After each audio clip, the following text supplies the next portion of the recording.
episode number are we up to? Oh yeah, it's episode 468 of the podcast devoted to the classic and sometimes not so classic genre cinema of yesteryear. It's Monster Kid Radio. I am your writer, host, producer, Derek M. Cook, and I'd like to welcome you to this week's show by playing a little music. As always, we like to play music here on the show, and this time around we are playing the song Outer Space. It is from the surf band based out of Cologne, Germany. It is Beware of Blast, and they just put out this EP earlier this month. 3 songs. Outer Space is the name of the EP release, as is the name of this song, and I dig it. And I think it's apropos, considering the movie that we're talking about this week. It's a science fiction film.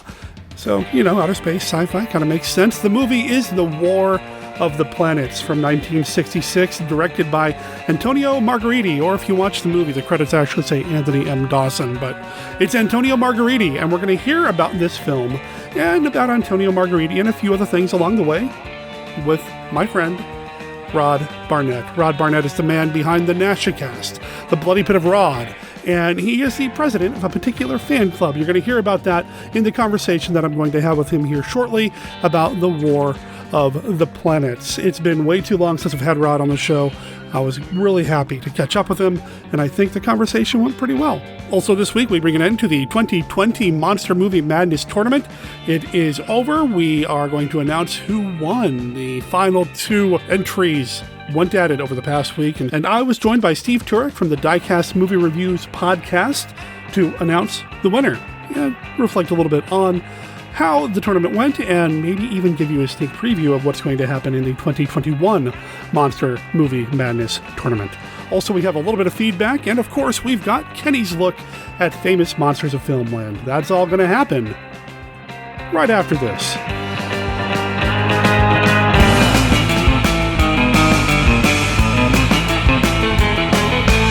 From outer space they came, with a dastardly plan to steal the minds of the youth. Only one person stands in their way in. Danny Johnson saves the world. See our hero battle strange invaders in their rampaging metal monstrosity. Danny! See prehistoric creatures come to life on the silver screen. See bizarre, terrifying monsters and experience more excitement than any human being can handle.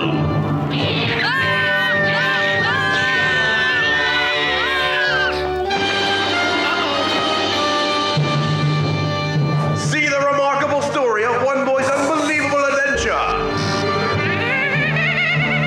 See Danny Johnson saves the world. How often has this happened to you? You're on your way home after a long day when suddenly tragedy strikes. No human mind could imagine the enormous destructive power of this maddened, killing thing. Professor, there's a big lizard back there and he's heading this way. Now get aboard! It's the kind of thing which can ruin your weekend. To prevent catastrophe, you need the Handbook for Surviving a Giant Monster Attack. This book features extensively researched methods to help you survive a giant monster event. You'll discover which vehicle you should use for making your escape, which method of counterattack is best for specific types of monsters. Hydrogen weapons, capable of wiping cities, countries off the face of the earth, are completely ineffective against this creature from the skies. And what common mistakes people make while fighting back. So pick up your copy of the Handbook for Surviving a Giant Monster Attack by Anthony Wendell today on Amazon. You can thank us by surviving. It's a monster marathon, now all in one gigantic show. 3 of the newest and most exciting monster hits, starring Earth champion and protector Godzilla. First, thrill the Godzilla on Monster Island with more monsters than have ever appeared on the screen at one time. Then it's the action-packed Godzilla versus the Cosmic Monster. And finally, the classic Godzilla versus Megalon. All 3 in one colossal show. Rated G.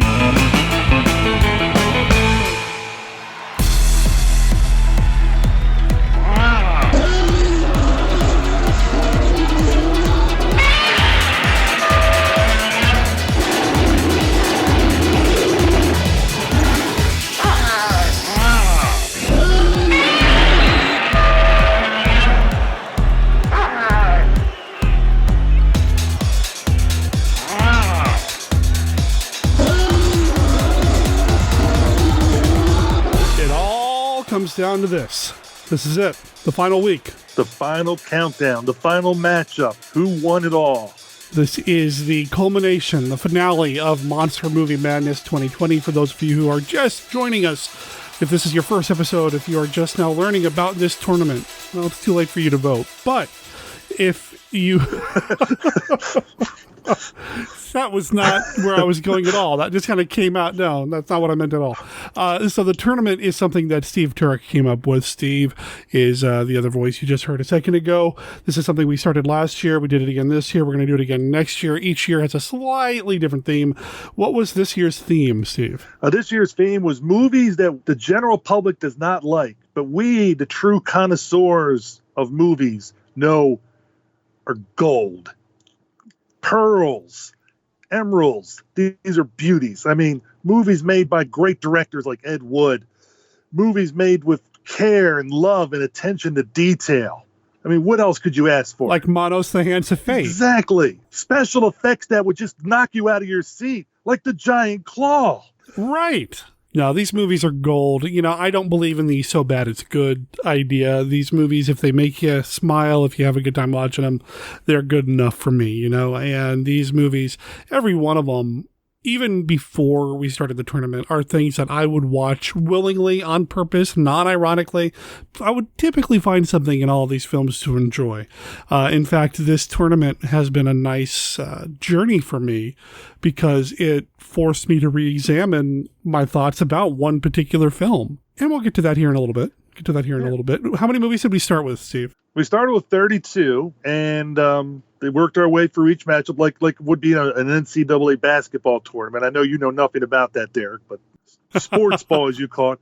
But one thing I wanted to tag on what you said, I also don't believe in anything such as guilty pleasures. Either it brings you pleasure or it doesn't. So I just wanted to say, these are all movies that are fun to watch.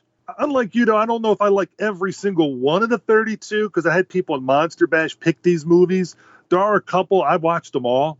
There were several I have not seen, and there were some of them I'm like, okay, not my cup of tea. But I mean, but for other people, it brings them enjoyment like yourself, and that's the whole point. And not everybody's going to love every movie, but it's nice to know that every movie has been loved by somebody out there. Yeah, guilty pleasures, man, just own it. Have no guilt. Have no shame. If you like the movie, you like the movie. That's it. Exactly. What were some of the titles, just to kind of give people a taste or a reminder of what kinds of movies were on here? Things like, you know, Jesse James Meets Frankenstein's Daughter. We already mentioned Manos, The Giant Claw. Ed Wood's films. There was at least one Ed Wood film, Plan 9 from Outer Space, but wasn't Bride of the Monster in the mix? Yeah, Bride of the Monster was also there. We also had The Creeping Terror, Robot Monster, Billy the Kid versus Dracula, which had a nice deep run. The first Gamera movie, Frankenstein Conquers the World, The Devil Bat, Navy versus the Night Monsters. Yeah. And Ega! Some real gems, or as you said, some real pearls on this list. And it came down to two films. Once all the voting was done, all the dust settled, we had two titles going at it for the championship. What were those two movies? The Giant Claw and Godzilla Raids Again. And as you know, all tournament long, I've been on Team Claw. I know everybody always thinks I'm going to pick Godzilla, but I picked the Giant Claw to go all the way because I wanted it to go all the way because really, to me, it's a movie that fills this whole theme that we were going for. Where Godzilla, I think, you know, suffers a little bit because there's so many different movies with Godzilla in them and still coming out, and it's such a beloved character. And I would never have picked this particular Godzilla movie to be the one that a lot of people don't like, but is loved. There's a lot of them, I think, that came out, a couple in the 70s and one in the 90s or 2000s, which I would maybe say would fall in there, but that fell out of our time parameters. But people in Monster Bash picked Godzilla Raids Again to be as one of the ones in the tournament, so that's how it got in here. So speaking of the time frame, because here on Monster Kid Radio we have a soft cutoff of 1968 for what we consider the classic era, that's what we went with here for the tournament. Now that may change next year, and we'll talk about that here shortly, but that's why some movies like Dracula vs. Frankenstein from the 70s did not make this list. And that one would have won right off the bat because that movie is pure Fort Knox gold. You know my feelings on that. Anybody who listens to me talk for more than 20 minutes will know that that's one of my absolute favorites. And I have a lot of respect for that film and everything they went through to make it happen. But that's probably another conversation for another time, both in the past and the future. Because I did talk about it already here on the show, and Steve Turek and I are going to talk about it again in the future down the line at some point. Because, I can't just spend just one episode talking about that gem, but I'm getting dangerously off track. Back to the task at hand, to the Monster Madness tournament. I said a second ago that this tournament has forced me to re-examine one of these movies, and one of those movies was one of the finalists, Godzilla Raids Again. I came into this thinking, this one is probably one of my least favorite Godzilla films. I don't feel like it had nearly as much to say. It felt rushed. I didn't like it. And doing this tournament has made me look at it in a different way, partly because of a YouTube video that I stumbled across when I was doing some research on the film. I really have a lot of respect for this film now, for Godzilla Raids Again, and I don't think that would have happened if not for this tournament. You're not going to be the only one. Like I said, there was movies that I had not seen before. I never had seen Iga until prepping for this tournament, and I enjoyed it, And so I think there's probably other people out there that are seeing these different titles and are like, oh, let me go look that up. Just like with your show, I love it when you have movies that I've never seen and you and somebody are talking about it, or when you and I have done a couple of those blind where neither one of us had seen it, like Cave of the Living Dead and The Octopus. And you find these things, and you can spread the joy to other people, because I think a lot of people have never seen those two films, and I'm sure a lot of the 32 here, not everybody's seen every one of these. The two movies that came down to the end, we mentioned one of them, Godzilla Raids Again. What was the other film? The Giant Claw. Wow. So there's a matchup.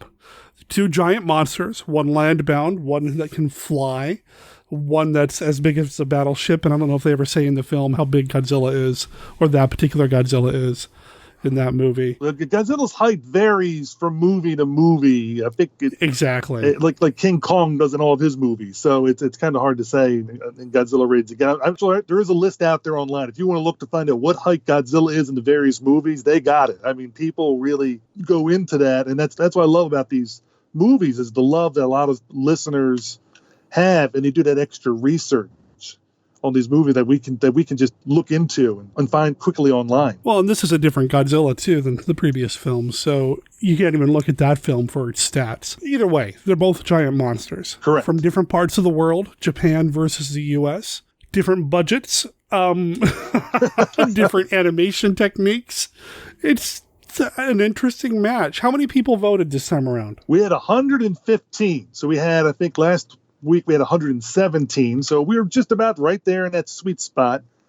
The last three votes have been over 100 or higher. That's been awesome. Yeah, it has been. Should we tell them who won? Have we milked this long enough? I think so. All right. I haven't looked at the list. I've not looked at the results, just like the previous weeks. I have not looked at the numbers ahead of time.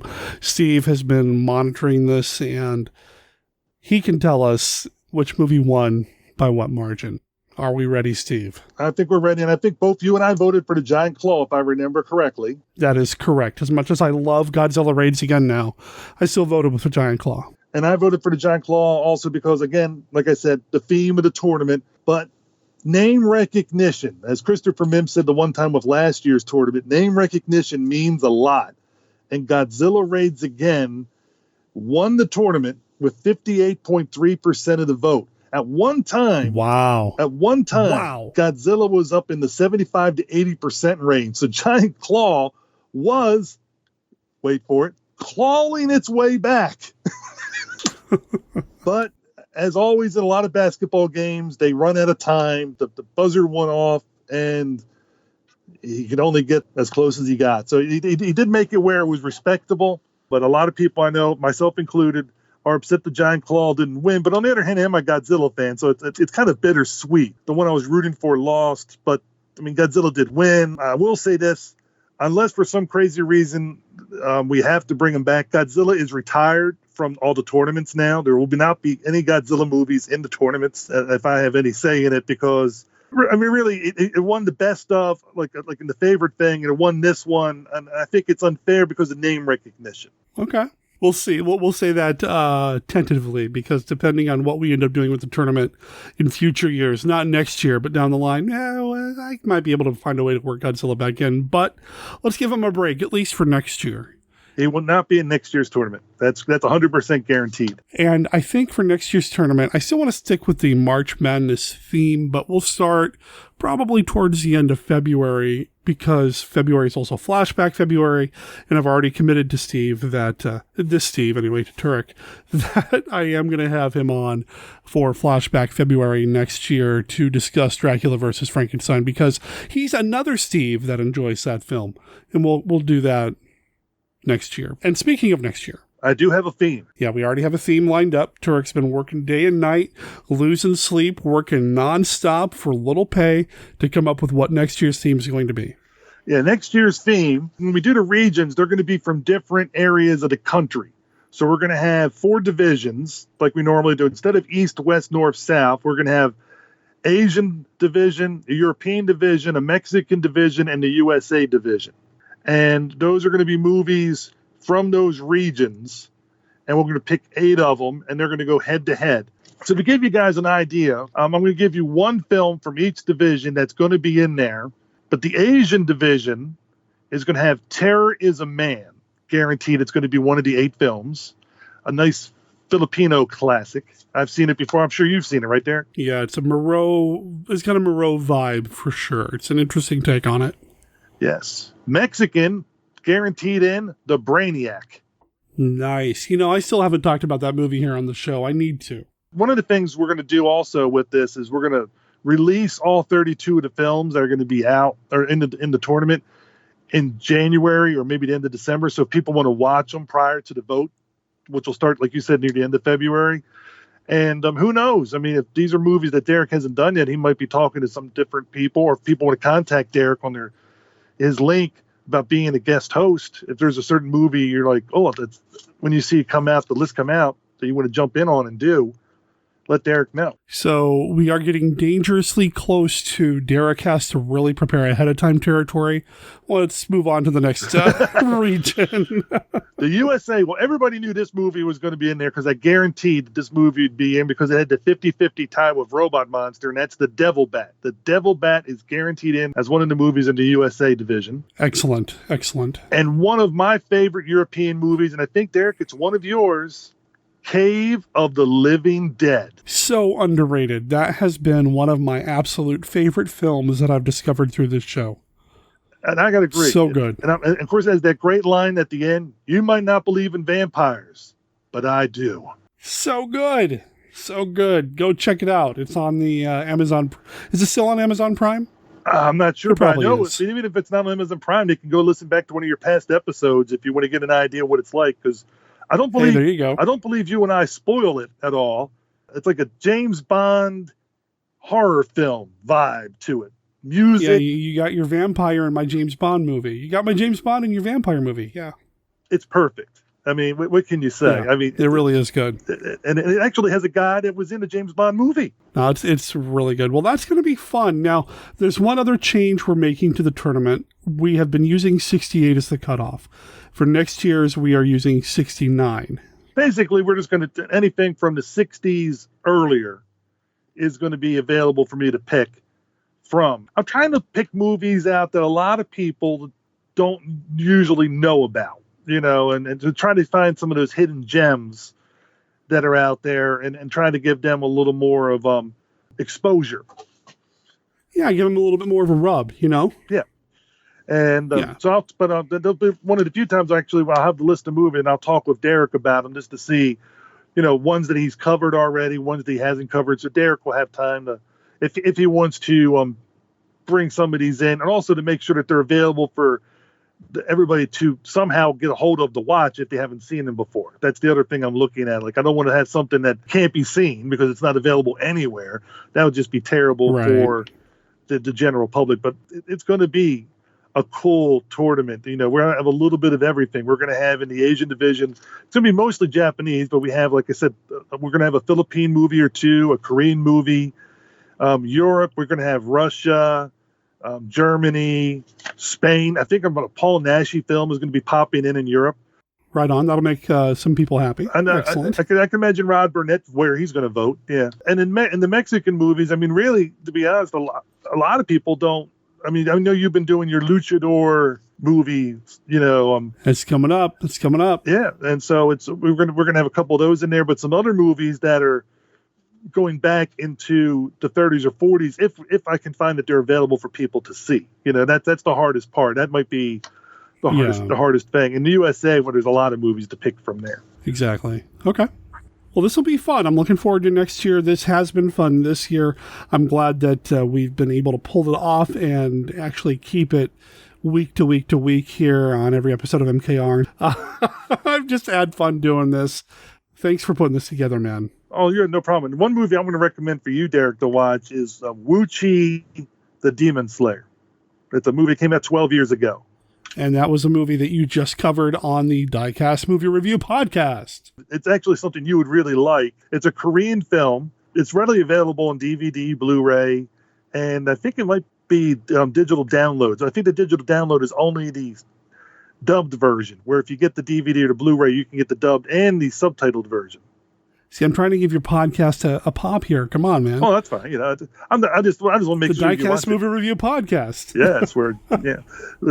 Ben picked it, and you can hear our thoughts. And obviously, you can tell I must like it, or I wouldn't tell Derek to watch a movie I didn't like. I'm not that cruel. I appreciate that. Will Michaela like it or not? I mean, Ben picked it, so obviously, he likes it. But you can listen to it. It's a 36-minute thing, and so we don't spoil anything. We just give our general vibe of the movie. The other thing that I want to bring up right before we wrap up here, Steve, is we had some people contact me about our Conan the Destroyer chatting from last week's episode. I am now more than ever convinced or committed, I suppose, to making sure that is something we talk about over on the Diecast Movie Review podcast, compare and contrast between Barbarian and Conan the Destroyer. That's going to be an interesting chat. And I'm looking forward to revisiting the film. I just want to know, I wasn't even going to bring up Conan the Destroyer this episode. Well, I wanted to give it its proper due because, like I said, some people did reach out to me. And I think it's going to be something that listeners are going to dig. I'm looking forward to it. So let's make sure we do that sooner rather than later. Okay, Steve? Definitely, Derek. I mean, you are the grand poobah of podcasting. Let's not get crazy.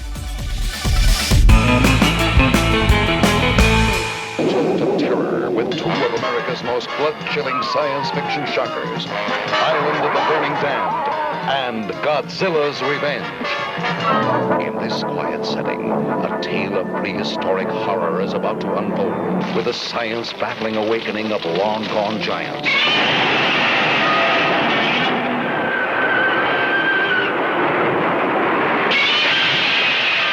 Fighting amongst each other for the conquest of our planet. See the giant spiders spin their web of fear around their enemies.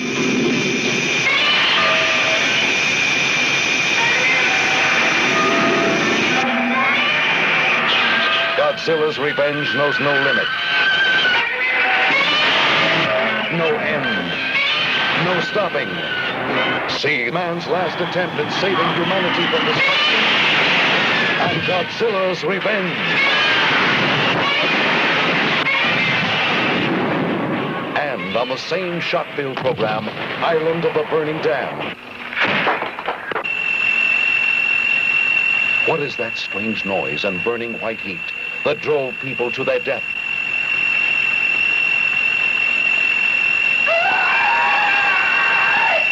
I have been convinced that this island has become the center of an invasion. The central landing point for beings from another planet.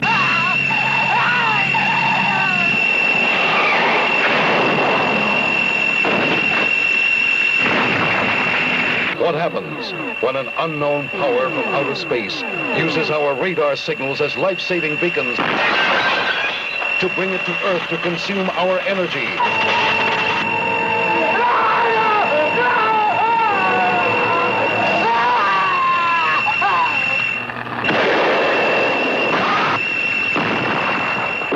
Island of the Burning Damned, an island desperate for help. In January of 1974, the American Broadcasting Company brought forth on this continent a new sitcom, conceived by Gary Marshall and dedicated to the proposition that the 1950s were awesome. That sitcom was, of course, Happy Days. It ran for 10 years and 255 episodes, casting a long shadow across American popular culture. Week after week, millions thrilled to the adventures of Richie, Fonzie, Joni, Potsy, Ralph Mouth, and the whole gang from Milwaukee. Hello, friends. I'm Joe, and I'm half of the broadcasting team behind These Days Are Ours, a podcast dedicated to all things Happy Days. Together with my co-host Emily, we'll be exploring the series episode by episode, breaking down the themes and telling you what it all means. You can join us on this journey by visiting thesedaysareours.libsyn.com. Just like the original Happy Days, we'll have new episodes every Tuesday. Be there or be square. And baby, dance, come and dance with me. Hear the beat of the pounding sing. Ride, baby, ride, come and ride with me. Let your feet go easy. What do you make of this? Where does the other end go? It dumps into the ocean. It looks exactly like the South American Fantigua fish.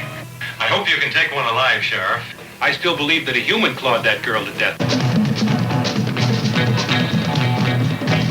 The Beach Girls and the Monster. Starring John Hall, Sue Casey, and the glamorous Watusi dancing girls from Hollywood's famed Whiskey A Go-Go nightclub. Music by Frank Sinatra Jr. You got a monster in the turf. Chicks, do you have a problem? You won't have after you meet the monster on the beach. If you see this ghoul, play it cool. Beauties in bikinis, laughing, singing, surfing, sinning. Beach party lovers making hey hey in the moonlight while the monster waits and watches. Yeah. This one will kill you.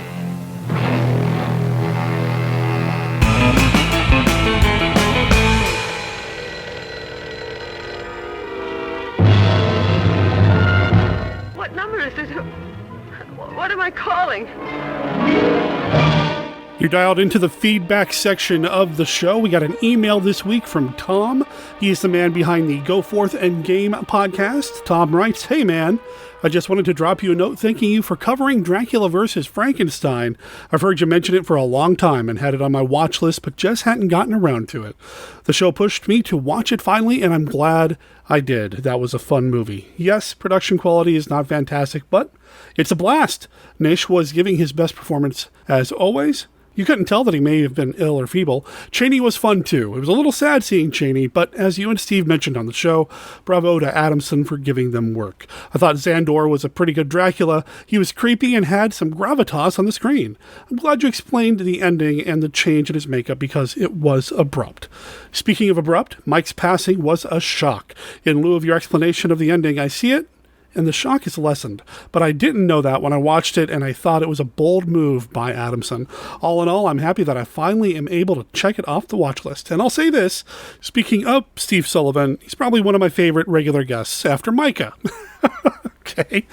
He comes to the show with high enthusiasm, fun, and a wealth of knowledge about each movie and the rabbits you chase. I've enjoyed interacting with him during Social Distance Saturdays. Speaking of Social Distance Saturdays, thank you. This has been so much fun, and I've gotten to see some movies I would never have had access to otherwise.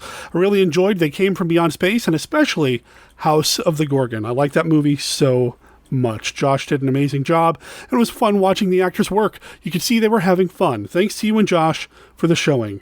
The Alpha Omega Man was fun too, and Dementia 13. I'd heard about it for years, but never put the time into it. I'm glad you picked it, because it was really good, and it was great to see a Santo film.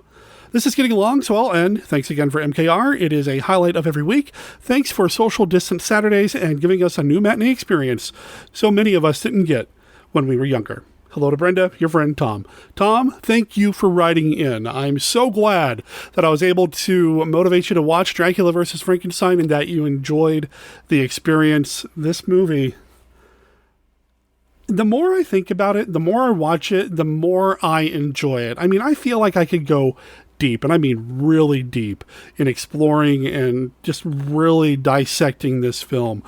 Probably much deeper than any of the filmmakers intended or did while they were making the movie itself. In fact, there's been some noise lately about this movie getting a re-release. I don't really know all the details. I need to do more than just quickly skim over the article, but there were a couple of articles that popped up online about this movie hitting the drive-ins, potentially.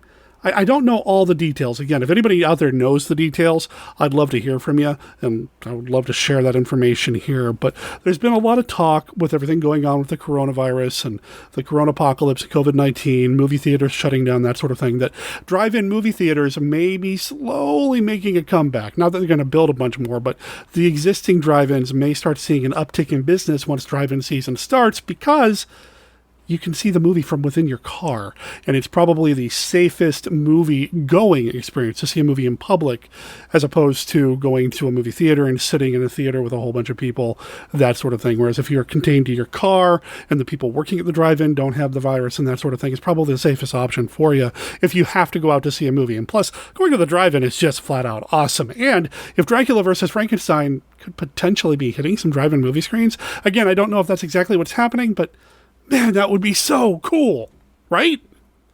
Anyway, thank you for writing in. I'll make sure I'll play a promo for your podcast here in a little bit. As far as social distance Saturdays go, I'm having so much fun putting those together. They are a real blast. Diving into my collection of movies here, going through what's really out there, available in the public domain for people to see, has been a lot of fun. And when I have filmmakers like Josh Kennedy or Christopher R. Mim, or this week we have a film from Ansel Farage, when they give us permission to play their movies during the stream, that's just special, because it gives you guys and gals a chance to see something that hasn't been shown over and over and over again by every known horror host. Oh, speaking of horror hosts, we might even have a horror host pop in this time around as well. He reached out to me. I'm not going to say who it is, but if you've listened to the show for a while, well, you've heard him once on the show, and hopefully it'll work out, and he'll be able to contribute to the show as well. So speaking of which, if you are a filmmaker, a creative, or a small business owner, would like to maybe talk a little bit about what you're doing and you want to contribute to Social Distance Saturday, drop me a line at monsterkidradio@gmail.com. I'll talk a little bit more about this whole small business thing later on in the show, so stay tuned for that. Again, Tom, thanks for writing in. If you want to be cool like Tom, write me at monsterkidradio@gmail.com. Of course, we also have a voicemail line. I don't know if anybody's really used it lately. I'll have to double check, but our voicemail line is 503-479-5657. It's 503-479-5MKR.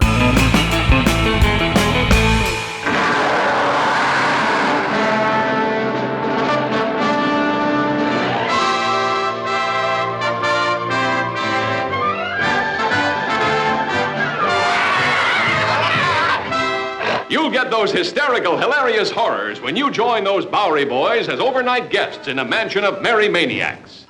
We just want your heads. Well. Oh, well, if you said that in a foot. Our heads? Uncle Anton, the scientific stoop. Would you like a high cut or a low cut, sir? Oh, I'd like a low cut. Uncle Turek, the medical madman. What is it you're trying to say? Help!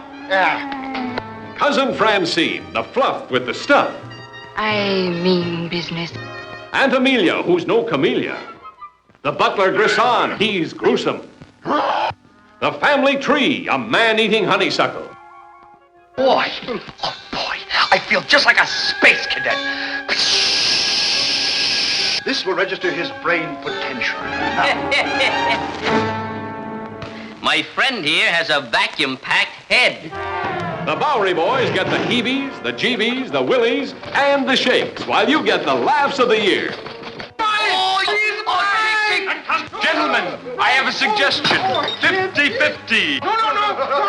Routine 6, Satch.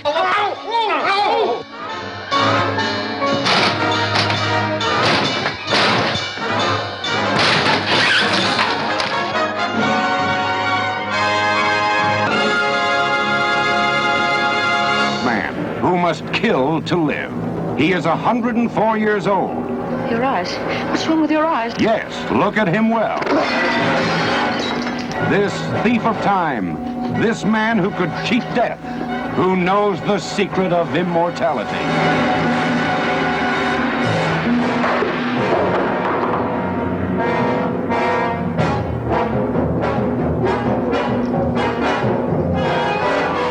I've been taking this fluid every 6 hours now. It's madness. It is what keeps me alive. So you see, you must operate. You know what will happen if you don't. Yes, you will die. Liar, cheat, murderer, offender against nature and God. See the liquid that cheats death. See what he steals from the tissues of his victims so that he may never grow old and never die. No, don't do it. Anton Diffring is the man trapped by his own fearful invention. Hazel Court, the girl who knows his love, but not his shocking secret. For short, I love you so much. Christopher Lee, the doctor who gleans the monstrous truth and must submit to blackmail to save the girl he loves. If you perform this operation and perform it successfully, I shall release her. If you don't perform this operation, or if anything should happen to me while you're operating, Janine will not be seen by you or anyone else again.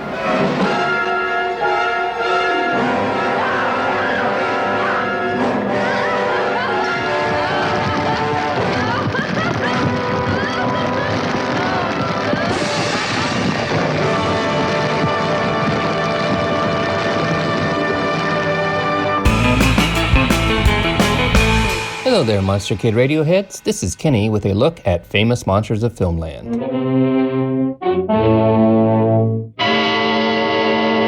This week we are going to continue our issue-by-issue examination of films covered with article-length features in Famous Monsters. We are up to issue 18 from July of 1962. This issue contains a look at movies coming soon to the theaters, an article by 13-year-old Joe Dante, yes, that Joe Dante, about the 50 worst horror movies ever made. A close examination of this article would make a good MKR show, and makeup contest winners. The only films featured were the Bird-Eye Gordon classics, The Amazing Colossal Man, and War of the Colossal Beast. They are reviewed in a 2-part Inside Darkest Acula feature. It was an 8-page article loaded with 11 photos. Here is how it started. I think you will enjoy this picture. I did. I saw the preview of it together with Edmund Hamilton, whose Pygmy Island I sold for filming to Sol Lesser. Pygmy Island had something in common with Dr. Cyclops, and was described as a powerful, vivid, super science tale of tiny men and giant rats and snakes when it was first published in Weird Tales magazine. Hamilton liked The Amazing Colossal Man better than The Incredible Shrieking Man, although I preferred Richard Matheson's screenplay to the scenario created by Burt Gordon and Mark Hanna. Considering Colossal Man cost but a fraction of Shrinking Man, it certainly was worth complimenting. Much of the picture's power is derived from the performance of Glenn Langan as the Giant.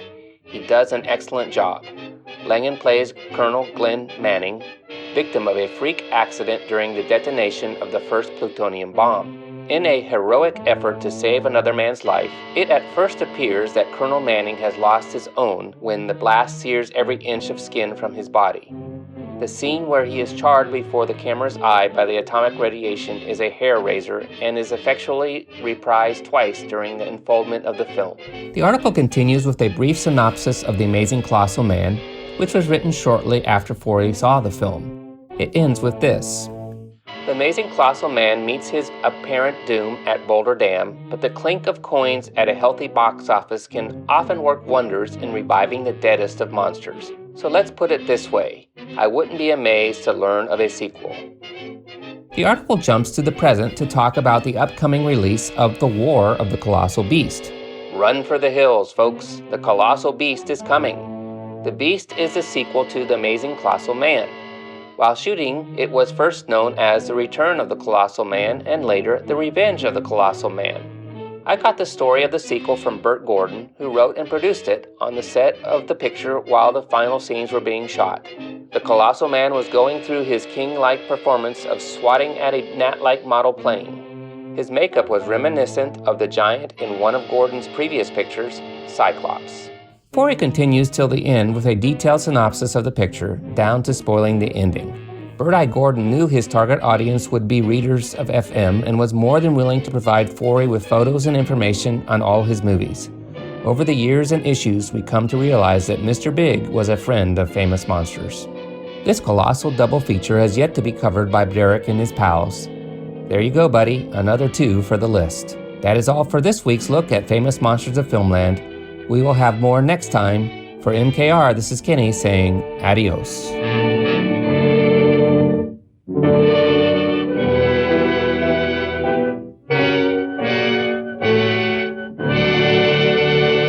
In his segment, Kenny mentioned an article written by a 13-year-old Joe Dante in that particular issue of Famous Monsters of Filmland, in which Joe mentioned the 50 worst movies of all time. Listen to me call him Joe, like I'm on a first-name basis with him. Well, he was a kid at that point, so he wasn't a Mr. Dante yet. Anyway, Kenny mentioned this list, and it sounds fascinating. I don't think I've ever actually read it, so I might ask Kenny to break down that list for me, because at some point, maybe later this year, that might be a fun thing to go through. Just see what the 50 worst movies are according to a 13-year-old Joe Dante in the 60s, I guess? See how it holds up today. I think it might be a fascinating conversation. And of course, Kenny, thank you so much for being involved in Monster Kid Radio. Kenny's look at Famous Monsters of Filmland is one of the highlights of my week. So, gracias. Did I say that right?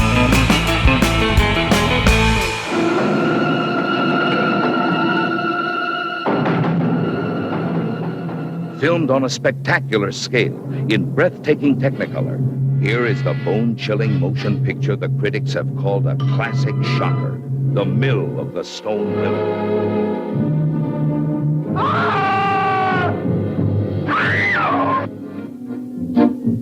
Un jour, m'a dit ma mère, tu n'es pas chouette. Visez donc vos chevilles, elles sont pas basses. Elles sont faites pour la danse, olé, ola. Et c'est tu dois prouver. Why do beautiful young women suddenly turn to stone? Against this eerie background, a twisted mind has plotted a series of sadistic events you wouldn't believe possible until you see them. It's a corpse. Handsome Pierre Brice and Europe's fabulous new star, the extravagantly beautiful Sheila Gabel. They say that trouble began with a woman, and you'll see why in the terrifying Mill of the Stone Women. You've never seen anything like the Mill of the Stone Women, for until now, no one has dared tell such a shocking story on the motion picture screen. It's true, I tell you! Mill of the Stone Women is the entertainment event of a lifetime.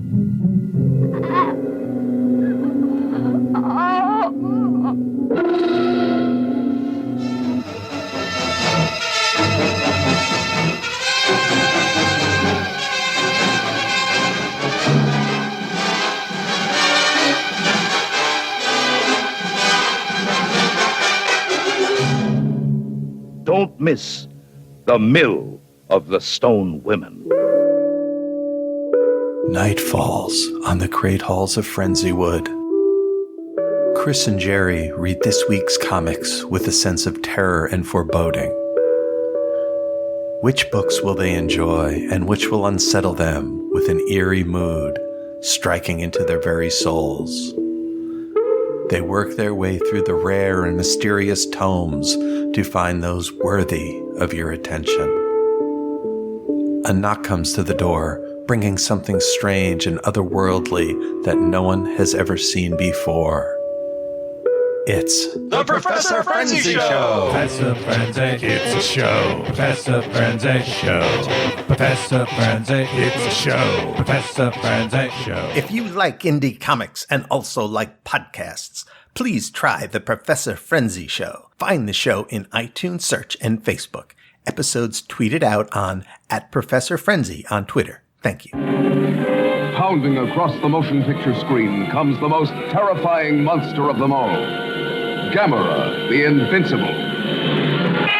Gamera, the super monster that even the H-bomb cannot destroy. Gamera, the Invincible. Attention, everyone! Take cover!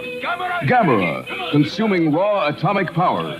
Power to destroy entire cities. Open fire! Man's most destructive weapons have no effect on Gamera, the Invincible. The mightiest nuclear weapons ever devised are powerless against Gamera, the Invincible. Is humanity doomed? Will the world be destroyed? The United Nations is called to emergency session in a last desperate effort to save the world. We have one plan that we think might work. We have discussed Plan Z with the Japanese authorities, and they agree it is the best of our alternative plans. Is that correct, sir? That is so. Plan Z is hope of the world. A cast of thousands at the mercy of the most terrifying monster that ever lived. Brian Donlevy as General Arnold. Is beyond comprehension. He must be stopped now. Albert Decker as the Secretary of Defense. Will Plan Z stop Gamera? Gamera, the Invincible.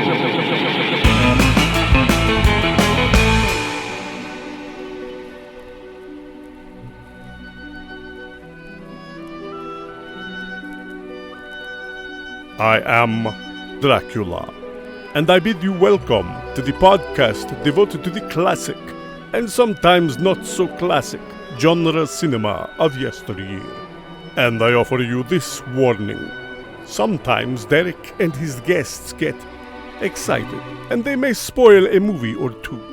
You know how excited monster kids can get sometimes. If Monster Kid Radio spoils a movie for you, do not come whining to me. I cannot stand whines. I can't remember the last time I had Rod on my show. I think I've actually been on his show twice, at least, since the time I've had him on mine. So I figured it's time to return the favor. Plus, he posted something on Facebook that got me thinking, you know what? We really need to get back to this quote-unquote series of films. It's Rod Barnett from the NaschyCast, the Bloody Pit of Rod, and the president of the Dracula vs. Frankenstein fan club. One of those things is not true. Oh, you stopped doing the NaschyCast? Oh, yeah, yeah, that's the one. That's the one. That's most assuredly the one. No, my friends. Oh, man. Okay, I'm not going to open that can of worms. I'm gonna persevere.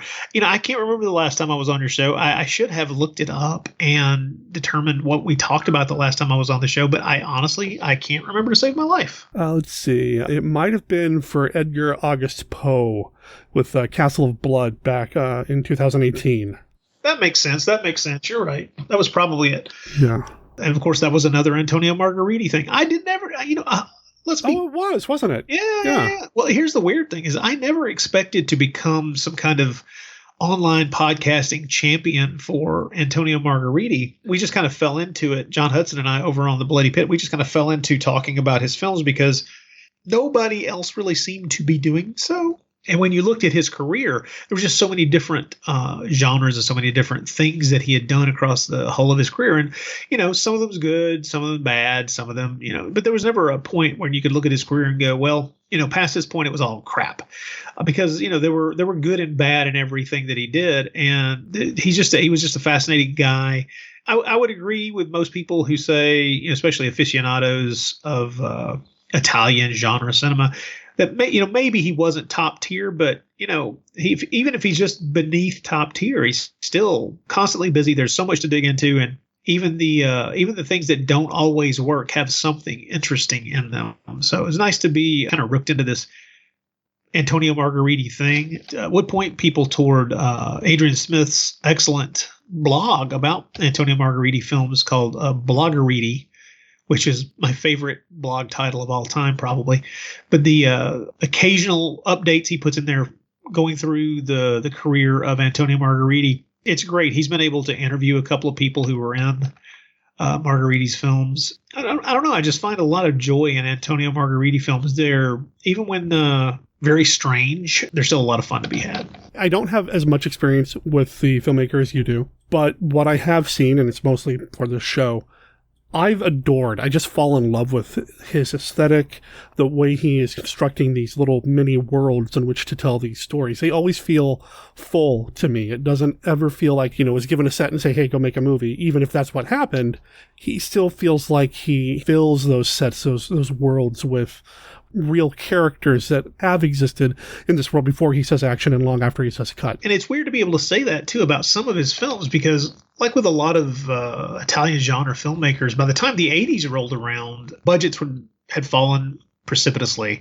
and you weren't getting the kinds of time and money that you were getting back in the 60s and 70s necessarily. So to look at his output all the way through the late 80s and realize that not only was he getting a lot of films made, even if they were sometimes made for the straight-to-DVD market, you can look at stuff like the incredible You're the Hunter from the Future or Codename Wild Geese or all this stuff that he made in the 80s where you're looking at it and you're just kind of stunned. All these kind of action films that he made in the 80s, some of the ones he made in the 80s I think are better than some of the stuff that was getting churned out by low-budget film studios like Cannon over here sometimes. I mean, I've seen more of the Cannon films. I just said I haven't seen a lot of Margheriti stuff, but knowing some of the Cannon films that came out of that time, Death Wish is fine. I mean, it's fun, it's cool, whatever, but yeah, it definitely shows its seams, and it hasn't aged very well as a lower-tier budget action movie. So yeah, especially the sequels. So yeah, it's the sequels that where Cannon shows it's pure madness. It's like, we have Charles Bronson, okay, and do we have a script? No script. Get the cameras rolling. Let's go. Pretty much, that's what it feels like. Whereas I never get that sense from Margheriti, even if that happened with him. The fun with Margheriti is that he really is the epitome of the guy who was being handed money to make, a lower budget version of X being, the whatever the current huge hit was. So you get movies like Ark of the Sun God, which is, what would that be a ripoff of? Let me think real hard. Ark of the Sun God. It'll come to me eventually, I'm sure. But and then you have all the, kind of First Blood Part 2 was a huge hit. So you have The Last Blood and Tiger Joe and The Last Hunter and stuff like that. He did a number of spaghetti westerns as well, some of which are really good, some of which, will get the job done for a large degree. You have things like And God Said to Cain, which is kind of an almost spaghetti western horror film with like gothic trappings, which is always fascinating. And then one that, it's a great film. And Vengeance, which is getting more and more attention over the years. Vengeance, strangely enough, is one that's turning out to be something that people, once they discover it, kind of latch onto, and its capital has risen in the estimation of people as more and more people have seen it over the years.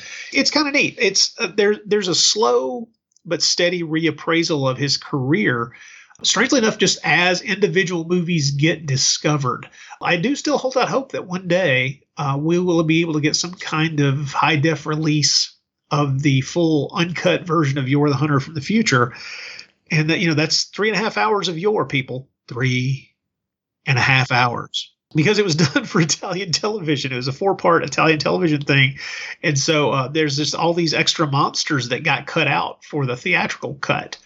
And which is really frustrating when you realize that you lose the big lake monster with a single eye. I mean, who cuts that out of a movie? Right. That's madness. You don't do that. One of the great things about Margheriti is that the film we're going to talk about today is one of a series of science fiction movies he made in the 60s on budgets that are incredibly tiny. They did them in, very, very smart ways. You kind of had to be smart. If you didn't have the money, you got to be smart. You got to figure it out. One of the ways they got away with murder making several of these movies back to back is they made this movie along with 3 co-features. A couple of years ago here on Monster Kid Radio, we talked about Wild Wild Planet. And this film and Wild Wild Planet, and then 2 other subsequent films, were all made within the space of 3 months on all the same sets with a lot of the same cast.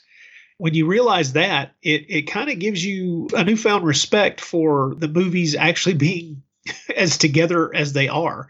Because, I'll just say this. There's this great quote from Antonio Margheriti himself. There's a great book. If you've not stumbled across this before, people, there's a great book by Matt Blake called Science Fiction Italian Style. And I recommend it because it's a great reference work.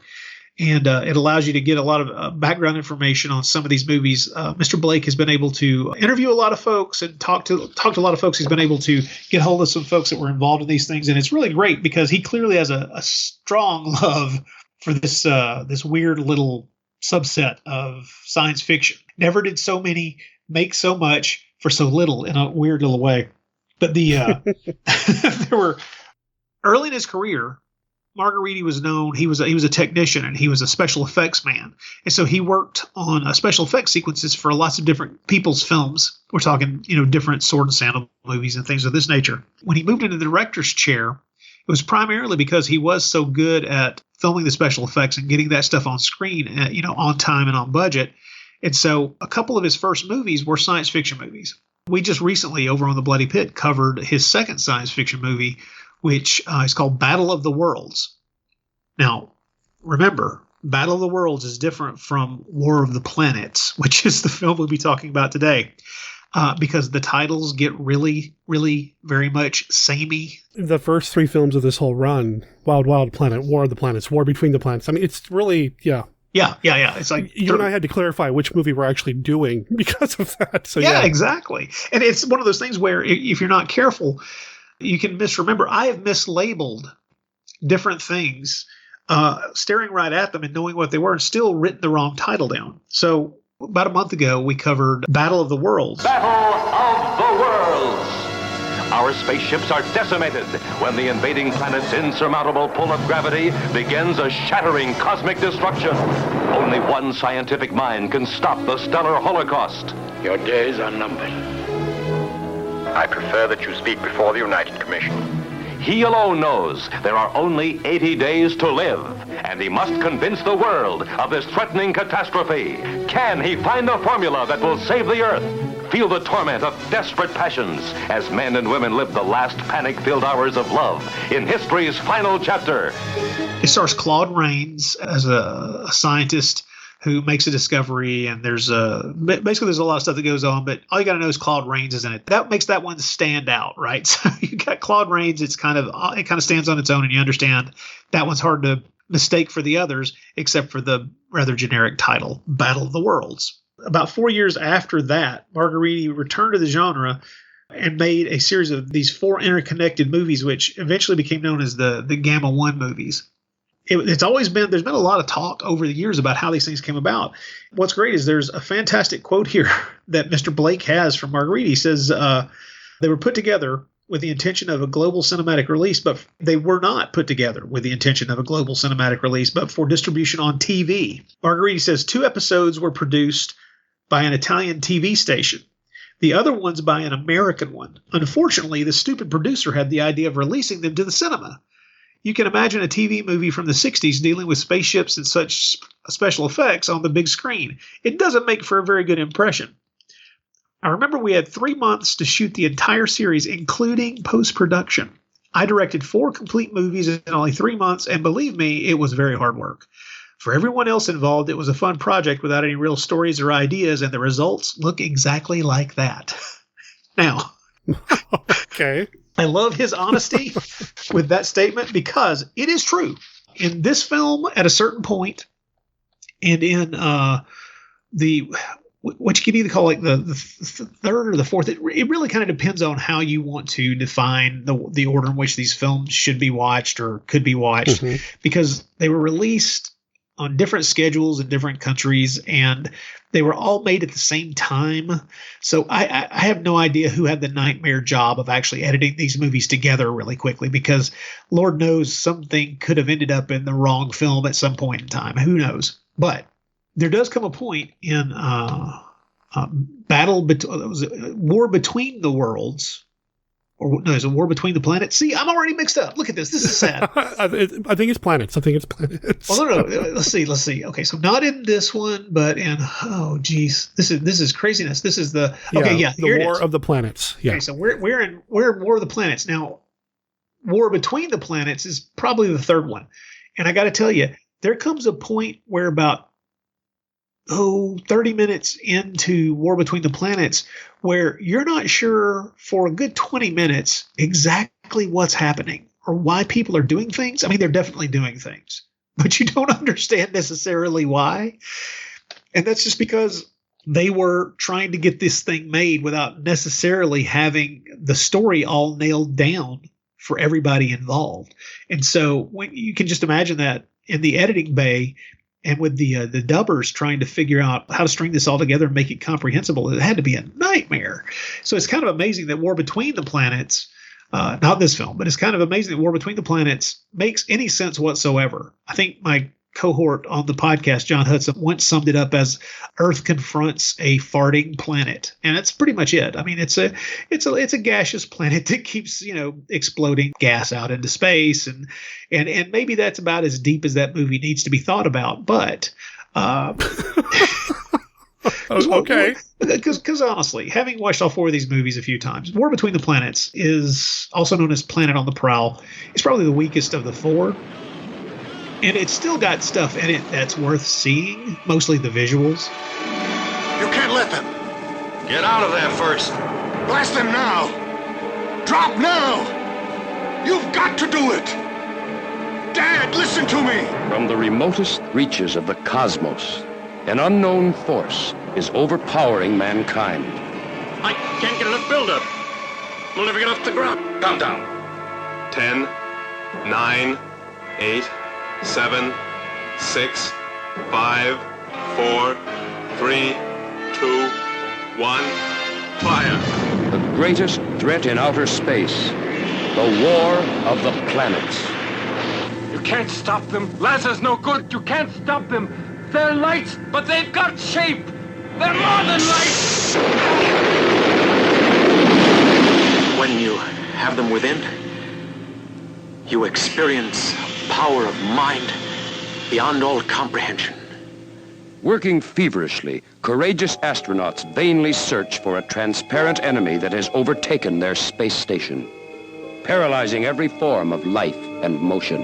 And prepare for immediate evacuation of all space installations. All the forces on Earth have been mobilized to combat this invisible, supernatural, deadly power that is crippling man's progress in space. No signs of rigor mortis. No signs of decay or corruption. Man's willpower, his will to live, is being crushed. It's a battle of wits against a subtle enemy for which there is no defense.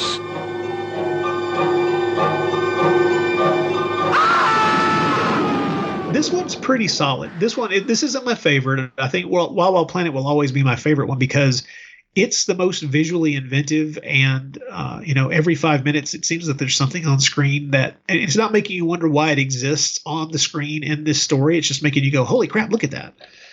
Yeah, exactly. But with this one, this one's pretty good. This almost strikes a strange midpoint between the what the hell are we doing point that War Between the Planets takes and the kind of focused madness that is Wild Wild Planet. Hearing what you said about quoting from that book, that two of the films were shot here and the other two were over there, and it suddenly makes a little bit more sense as to why it seems like there's a totally different cast in the latter two films versus these two films, because this film has some returning characters. Yeah. And I think that kind of lends itself to what I was saying earlier about how it feels like a fully developed world. There are returning characters that come back.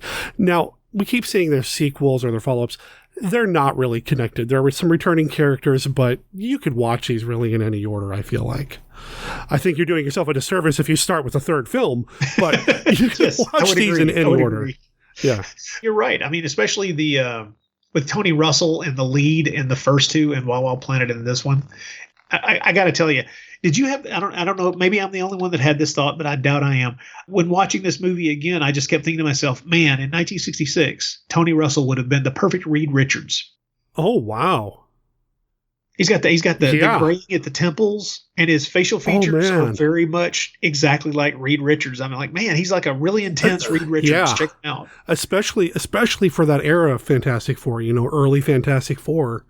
Oh, wow. Yeah. Yeah. Oh, that'd been great. That's just, that's another one of those, movies that doesn't exist, but boy, we can cast it in our head, right? So, man, wow.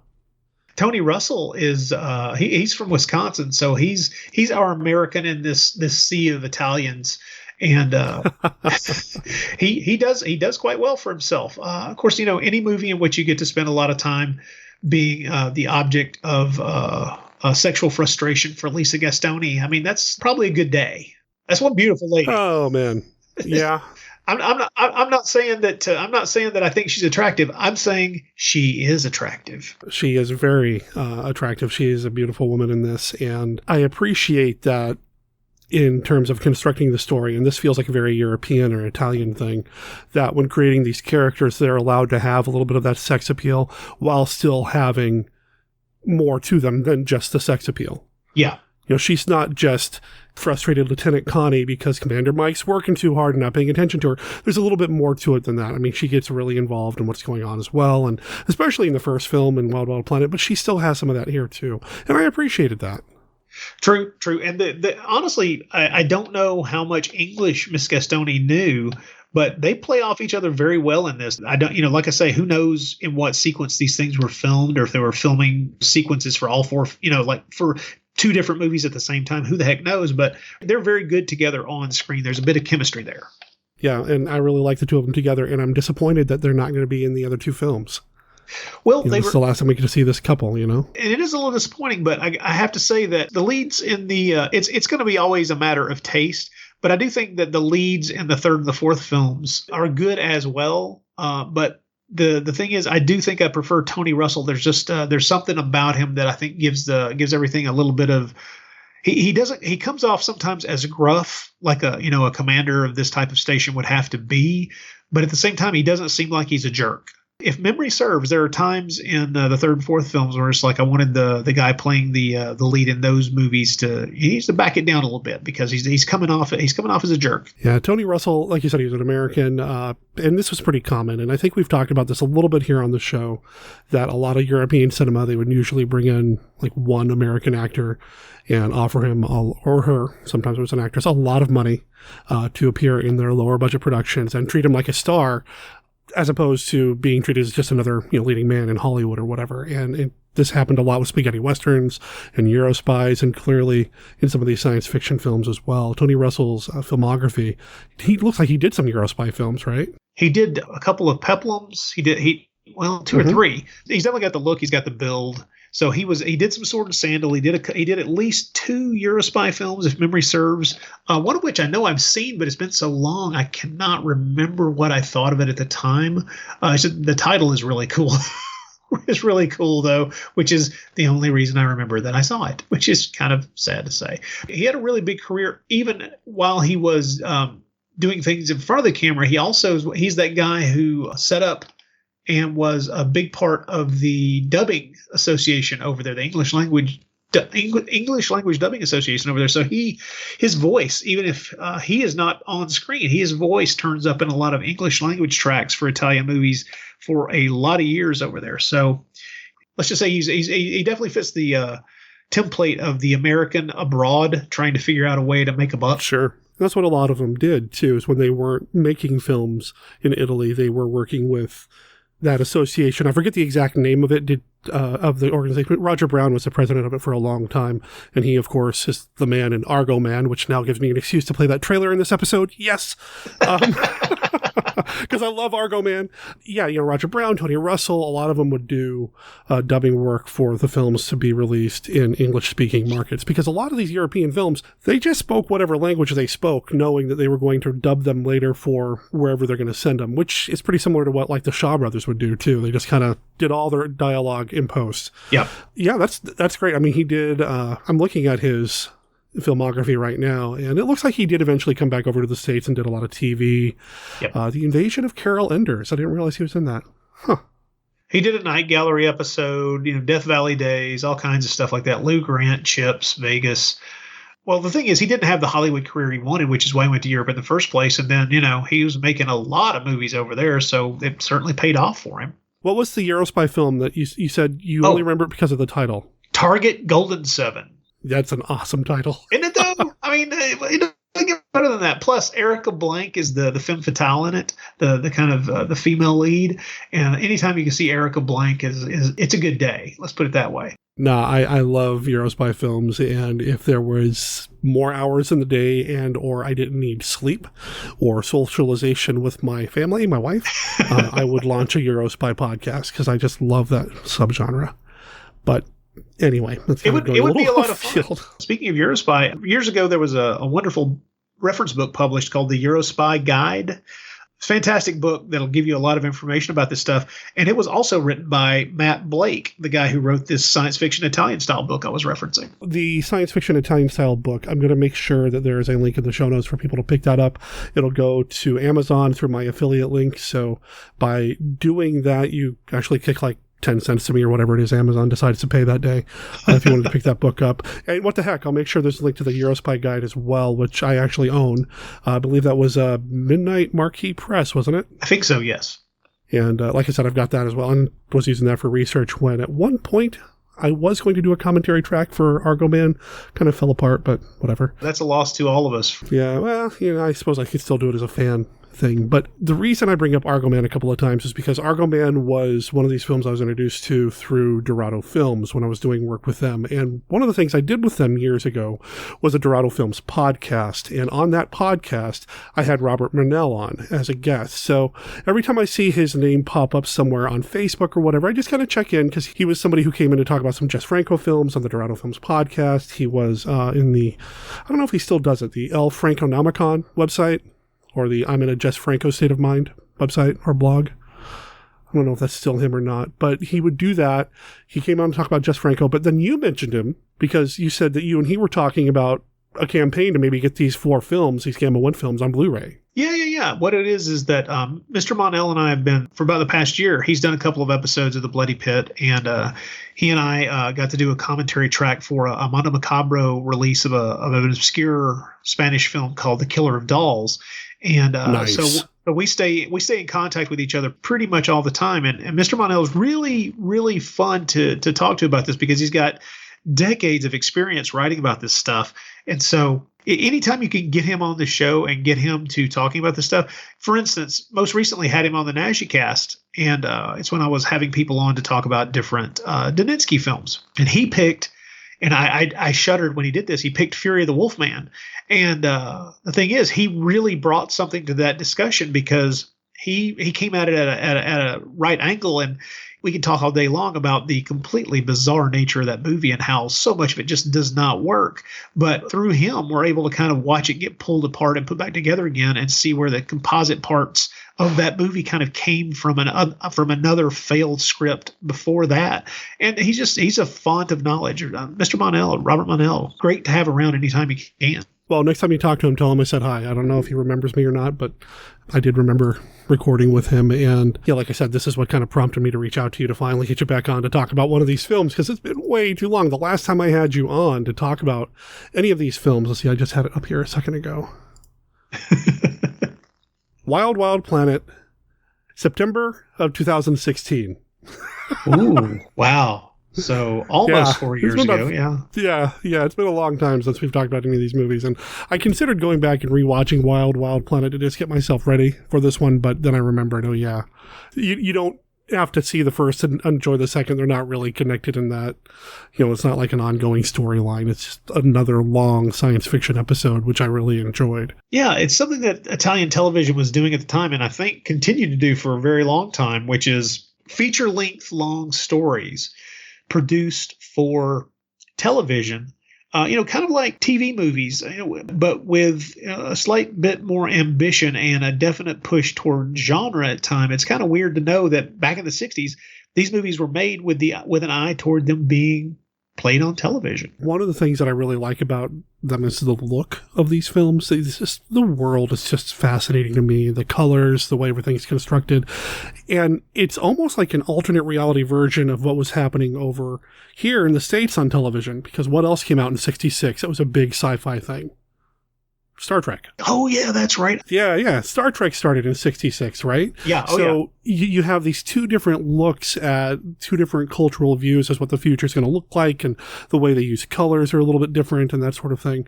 And I just really appreciate that contrast, but also they kind of complement each other in some ways because of the way the colors are used, because of the way the set design is set up. The Italian films, the Margheriti films, are a little more violent than anything Star Trek ever did. I mean, they're carrying guns around all the time for crying out. That shoot flames. Yeah, so a little bit more aggressive, maybe a little more sexy than anything Star Trek was doing at the time. But yeah, it's just kind of a nice little compare-contrast moment that I had while I was watching this morning. Well, I think visually the thing that stands out to me about these Margheriti science fiction films is that these are very much movies that were influenced, at least visually, by the look of Hollywood science fiction films from the 50s. In other words, these are kind of the last holdouts of films that held on to the rocket ship look. You know, the large phallic thing on fins that shoots up into space and retains that look throughout. Because by the time you get to Star Trek here in the States, we're not using that kind of design. That's a very different look. True. The Enterprise is not a rocket. It's not a rocket. It's a spacecraft. And so these are some of the last, definitely not the last, but some of the last, I guess we do have to call them feature films. That's what they are, that would retain that look of rocket ships from the 50s. And for that reason, and for a lot of other reasons, they do feel at times like they're, I don't know, roughly a decade out of place. You know, they seem much more attuned to something along the lines of Destination Moon than they do really kind of the stuff that was, well, like you said, 1966 saw the beginning of Star Trek on television. And that's, while thematically very similar and very much a science fiction adventure television show, the look, the feel, the everything about it, these movies feel kind of oddly like a throwback.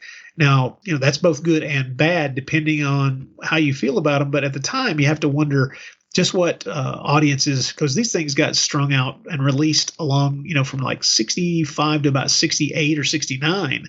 And you'd have to wonder what you felt sitting in a movie theater or at a drive-in in 1969 and one of these things popped up under some other title or whatever, and you're looking at rocket ships, and you probably feel like this was a 20-year-old movie in a way. Yeah, I mean, I think that's part of the appeal of these films to me, though, is that retro-futurism look. Yeah. That, like you said, they were kind of pulling from what had been done up until that point, and they did have that kind of older style. But I love retrofuturism. I think that whole aesthetic is awesome, which is probably another reason why these films resonate with me. And before anybody sends me any feedback or makes any comments, I realize that Lost in Space started in the US in 65, a year before Star Trek, but I didn't see as much Lost in Space-isms in these films as I did Star Trek-isms. Very much so. I have to agree with you completely on that. The overall story is interesting in that it's a lower budget film that could have easily just said, okay, here's the story. It takes place in one confined space, ship in a bottle type story, right? Right. But it takes place over the course or over the distance, I suppose. Geographically, it takes place in several different space stations. And I know they probably just use the same set and redress it a little differently, and that's it. But it feels more epic because of that. There's this threat coming, and it's taken out not just one or two people or a spaceship, it's taken out stations. Yeah, and that's one of the neat things about this is there's a fair amount of ambition in what they're trying to accomplish, with their rather limited budget in this film and in Wild Wild Planet as well. Any director knows damn good well that if they don't present you with something different to look at, not that you're a child and you won't stick with it, but that is a way to make sure that you remain engaged past just absorbing dialogue. And so, yeah, changing the locations. There are so many locations in this thing. And of course, all of it's artificial. There's never a point where, unlike Wild Wild Planet, which does have a few scenes that were shot on actual locations out of doors, I think this entire movie is shot on sets, whether we're on a different planet or on a different space station or wherever we might, or on a spacecraft, wherever we are, it's all shot on sets. The way that they work their tails off to get this movie to look as interesting as they could make it on the budget they have with all these different places that they go, it's pretty inventive. And it's not the kind of thing they can't get away with. They do it a few times, but they can't get away with, yeah, you're right. They redress a bunch of sets, but they can't do that simple thing, which is, ooh, we'll just put a different color light on this scene and it'll be like a different room. And it's like, no, they really can't do that because they're in space. And if they don't find a way to justify it, I mean, they find a very smart way to justify it. I love the fact that the thing that heralds the approach of these rather gaseous or light substanced aliens is a green light. But because they've chosen that for the aliens, they can't play around with like colored gels or changing the lighting scheme to get you to take notice of something else or to make some place look like some other place. They've got to stick to the standard color palette they've laid out and let the green be the representation of the alien presence. Exactly, yeah. So they kind of, I don't want to say wrote themselves into a corner there, but because of what the story dictated, they were forced to come up with a different way to make everything look different. And yeah, it all does look different, up to and including the really odd Happy New Year space ballet thing. Okay, let's talk about a few of the things that don't work in this movie. I didn't see any wires. Okay, so at least it's got that going for it, right? Right. But at the same time, you and I both know within 1 second of looking at what we're looking at that, okay, so these guys are just strung up on wires and they're swinging them back and forth. You're willing to let it slide, but at the same time, there's that party that goes, why did they try this? They should have let that go. Just don't bother. You can't make it look good, so just let it go. But I can't wait to see the display they're going to put on for New Year's. Well, I will say that I did love the guys in spacesuits in space spelling out Happy New Year. I thought that was funny. Oh, man. Yeah, so it's clear that when they're out in space, they're swinging back and forth on a set. There's a black backdrop with stars punched into it. Every once in a while, they do swing a little too far to the left and they go beyond the reach of where they were punching stars into the background. So you see this nice bare area of just black, like the stars abruptly stop just for a moment or two. Yeah, I got to go back and look at that. But, like I said, I didn't see any wires. I knew they were on wires. I could tell, but I didn't see any wires. So good for them. Well, I mean, that's Margheriti. He knew special effects, So, yeah, it's New Year's Eve. They're celebrating New Year's in space, which if I had known that, I might have timed this episode a little bit differently to come out around January 1st or so. Oh, but yeah. Whatever. So, somebody's listening to this on New Year's, so Happy New Year's to whoever's listening to this in the future. Yeah, Happy New Year. We should get a screen grab for this coming New Year. We should get a screen grab of them spelling out Happy New Year with little bitty spacemen and use that for an image. I want that font,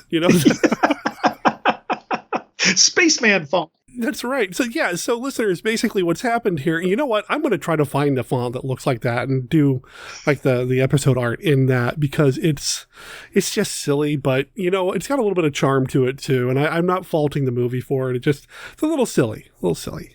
Well, that's the thing is that very early on, if you're watching this movie and you can't get into the spirit of it, if you're not willing to meet this movie halfway, you probably should just turn it off and move away from it anyway. So, despite the quote unquote spectacle, there's your air quotes, spectacle of the New Year's celebration happening outside, really the drama's happening inside, and we have science fiction adventure stuff happening. We're losing contact with one of the stations, but we also have interpersonal stuff happening between the commander and his girlfriend, who will act like a perfect robot in front of all of the people so nobody has to know. It's really this cool, I mean, I don't want to say soap opera like, but there's a lot of inner character stuff happening here, and not just between the couple.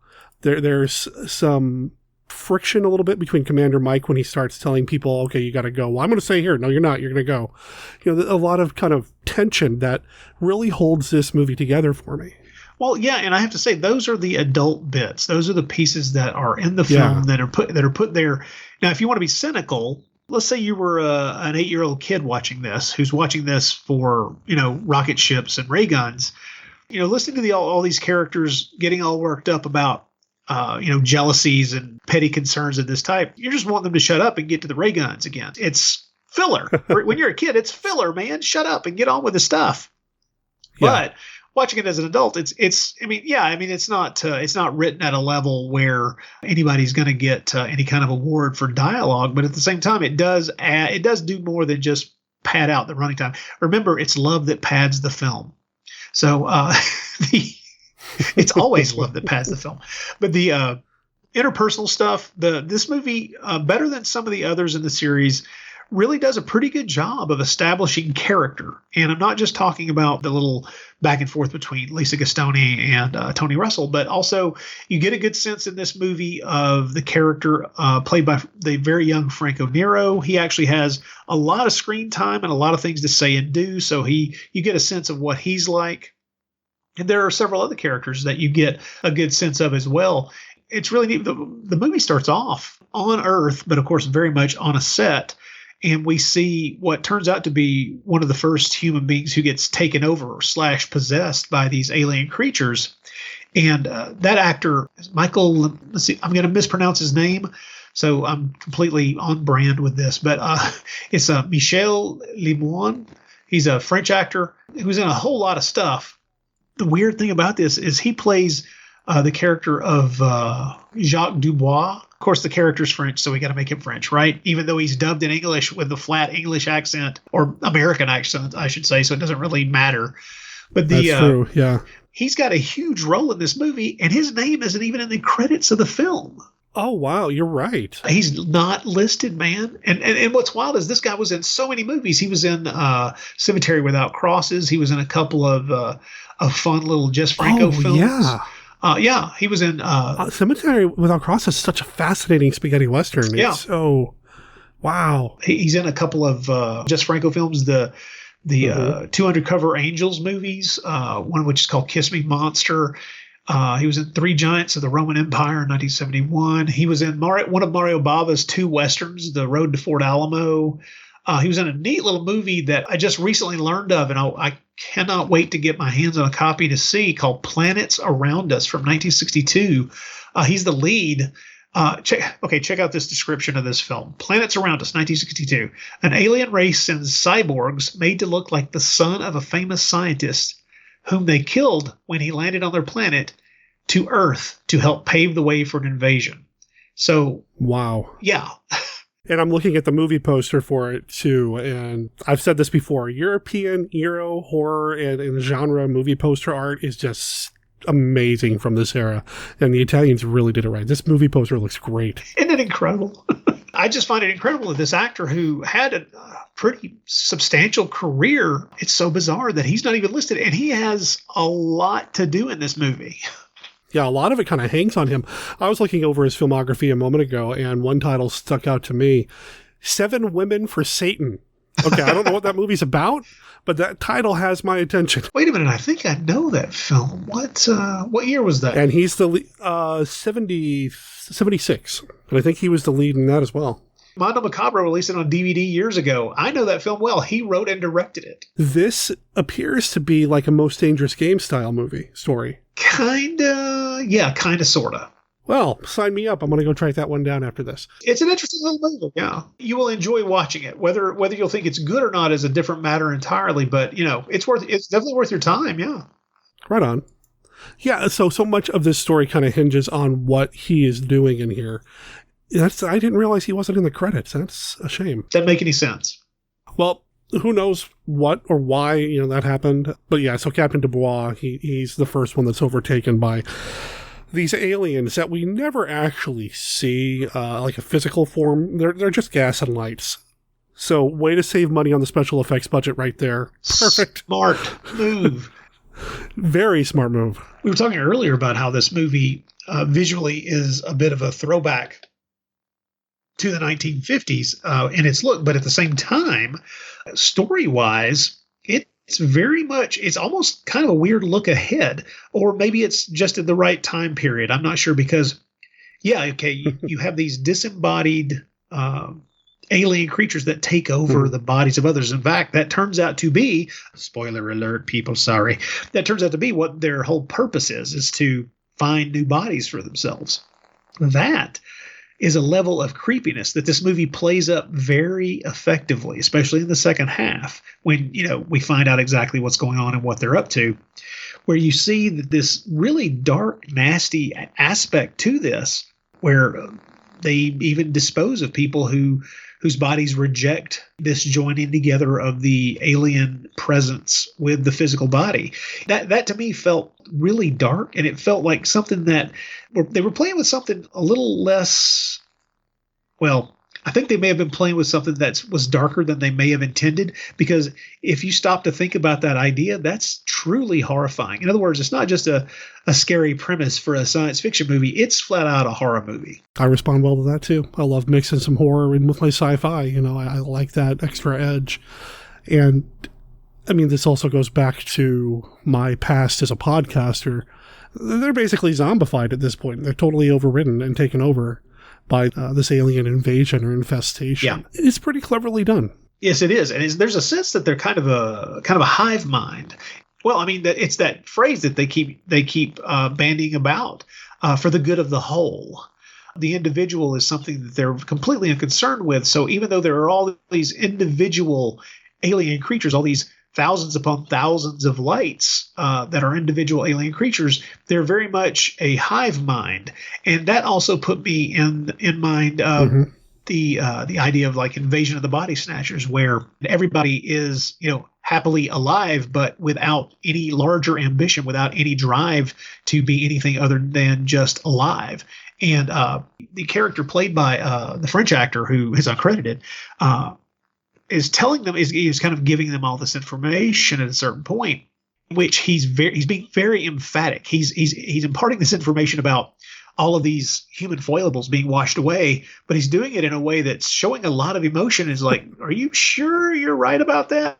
In other words, that's something that maybe the movie didn't get the chance to play with, which is maybe the idea that being inside humans was going to kind of have a kind of tainting effect to the supposedly pure diaphanoid creatures that these things are. It's a very matter of fact, this is what we're doing, we're going to be your friends. This is what we're doing, we're going to be your kind of approach that these aliens take. And it's an interesting take on the, like you said, body snatcher trope, I suppose. Yeah.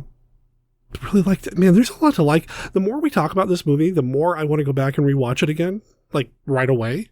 Because I just really dug it, man. It's a pretty good little film, and the thing is, as I mentioned earlier when we first started talking, these movies, most of them anyway, somewhere in the narrative where it feels as if they've lost the thread, and this movie has it as well, because Tony Russell's character, the commander of Gamma 1, they've already seen the other space stations just blink out of existence, and they know that they're being attacked. But nobody has any real idea at this point. This is early in the movie, exactly what the hell is going on. So he is trying to figure out.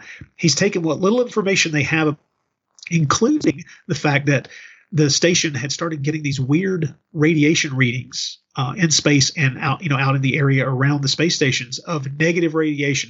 He took that little piece of information and has his engineers set up some places within Gamma 1, evacuates Gamma 1, holds back his security team who are volunteering to help. Has an idea that maybe, even though these things seem to be able to seep in through the outer hull of the space stations, he might have a way to protect himself and these other guys from them coming after them. And he's successful. But that section of the movie, when that's going on, it almost takes a second viewing to completely understand exactly A, what he's doing and what he's setting up, and B, just what is happening even when it's going on. So in this movie, there's this stretch of a few minutes there when that is going on, where the movie seems to kind of lose the thread of communicating what they're doing to us. But that's, luckily, that's the only point in this film where that happens. And you're right. I'm not disagreeing with you. I feel like there's a good payoff to that, though, because isn't it right after that when Commander Mike meets up with his father? And we get a little bit of, again, there's some interrelational stuff happening here. He works. His father is above him in command. He's a general. Commander Mike, he's a commander. And when they unite, when they come together, Mike is kind of bragging just a little bit about what he did, about taking initiative to do all this stuff. But the general, his dad's like, well, that's great, and you'll get accommodation. And I don't think I'll discipline you this time. It's like, well, what? It's like, well, you disobeyed a direct order. You disobeyed a command, but, okay.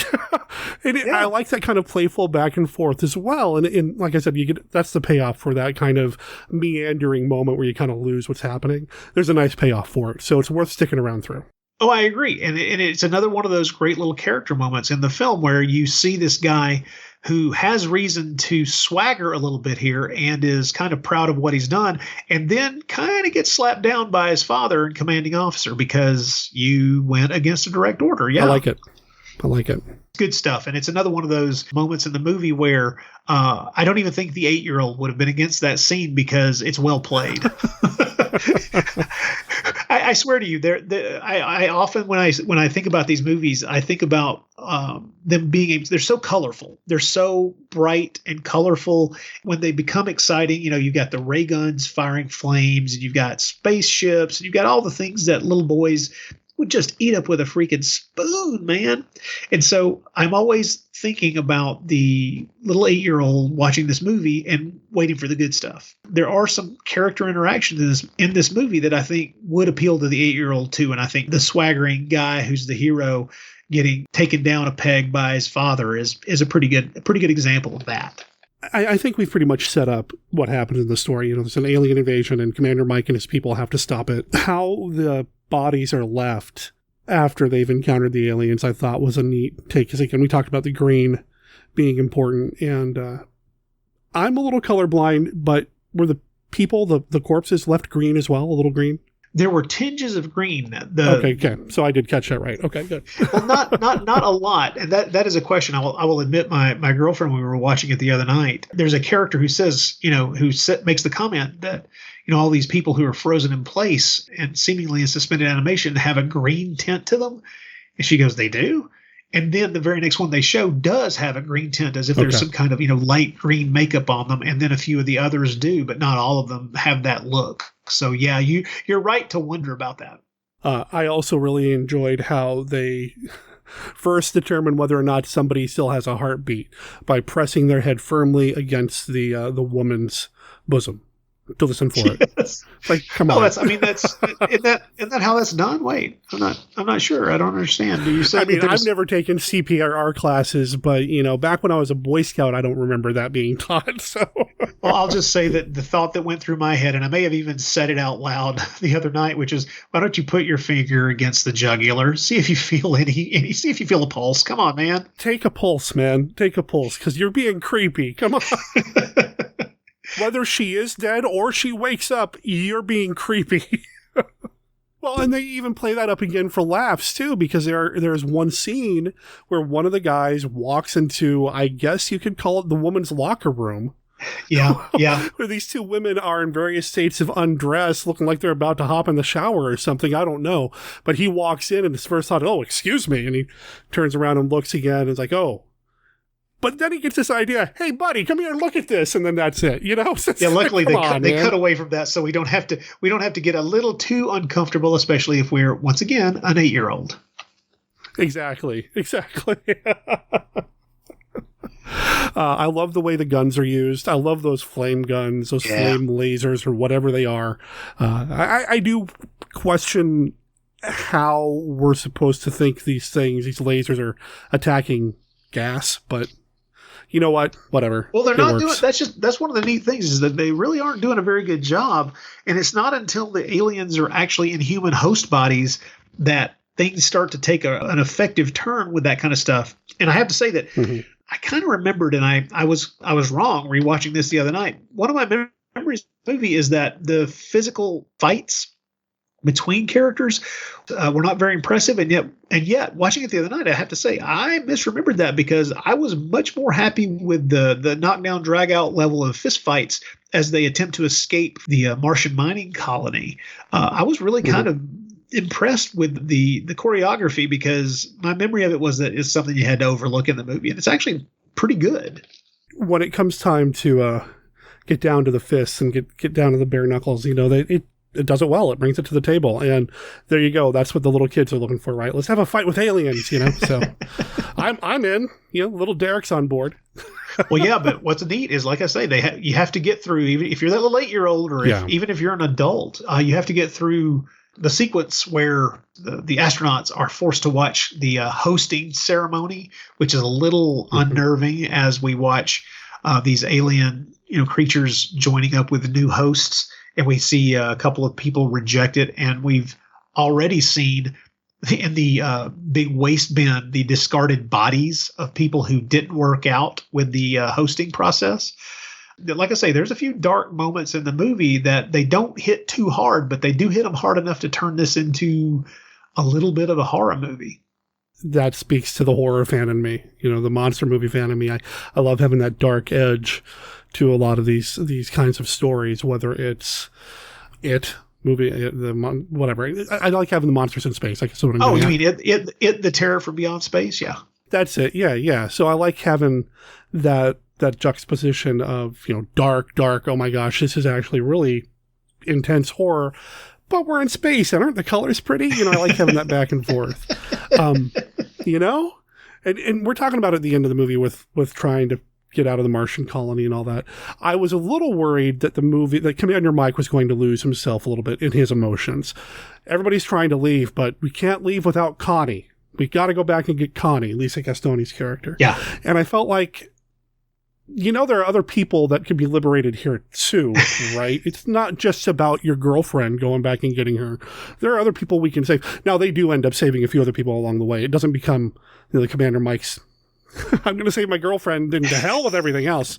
They do save other people along the way. But I was a little worried when that bit of dialogue came up. I'm like, oh, come on, Mike. I was about to say, yeah, the commander needed to be willing to sacrifice his love if he was going to be able to save some of his crew. That would have been the Kirk move, the ability to step away from the hot chick of the week and save your crew. But it does resolve in a more in a better way. Well, we haven't mentioned one of my favorite things about this movie, which is all of the miniature sets and stuff like this. I mean, it's man, they're very much exactly what you're expecting from a 50s or 60s science fiction movie. In other words, the eye has become much more sophisticated than this over the decades, and this is not something that would have, well, even from Margheriti's statement earlier, is not something that he thought would really have been allowed to fly on a screen in 1966, for goodness sake. So that's one way of looking at it, but I really enjoy these kinds of obvious miniature sets, the buildings and the spacecraft and the landing areas and things like that. I just really love that kind of thing.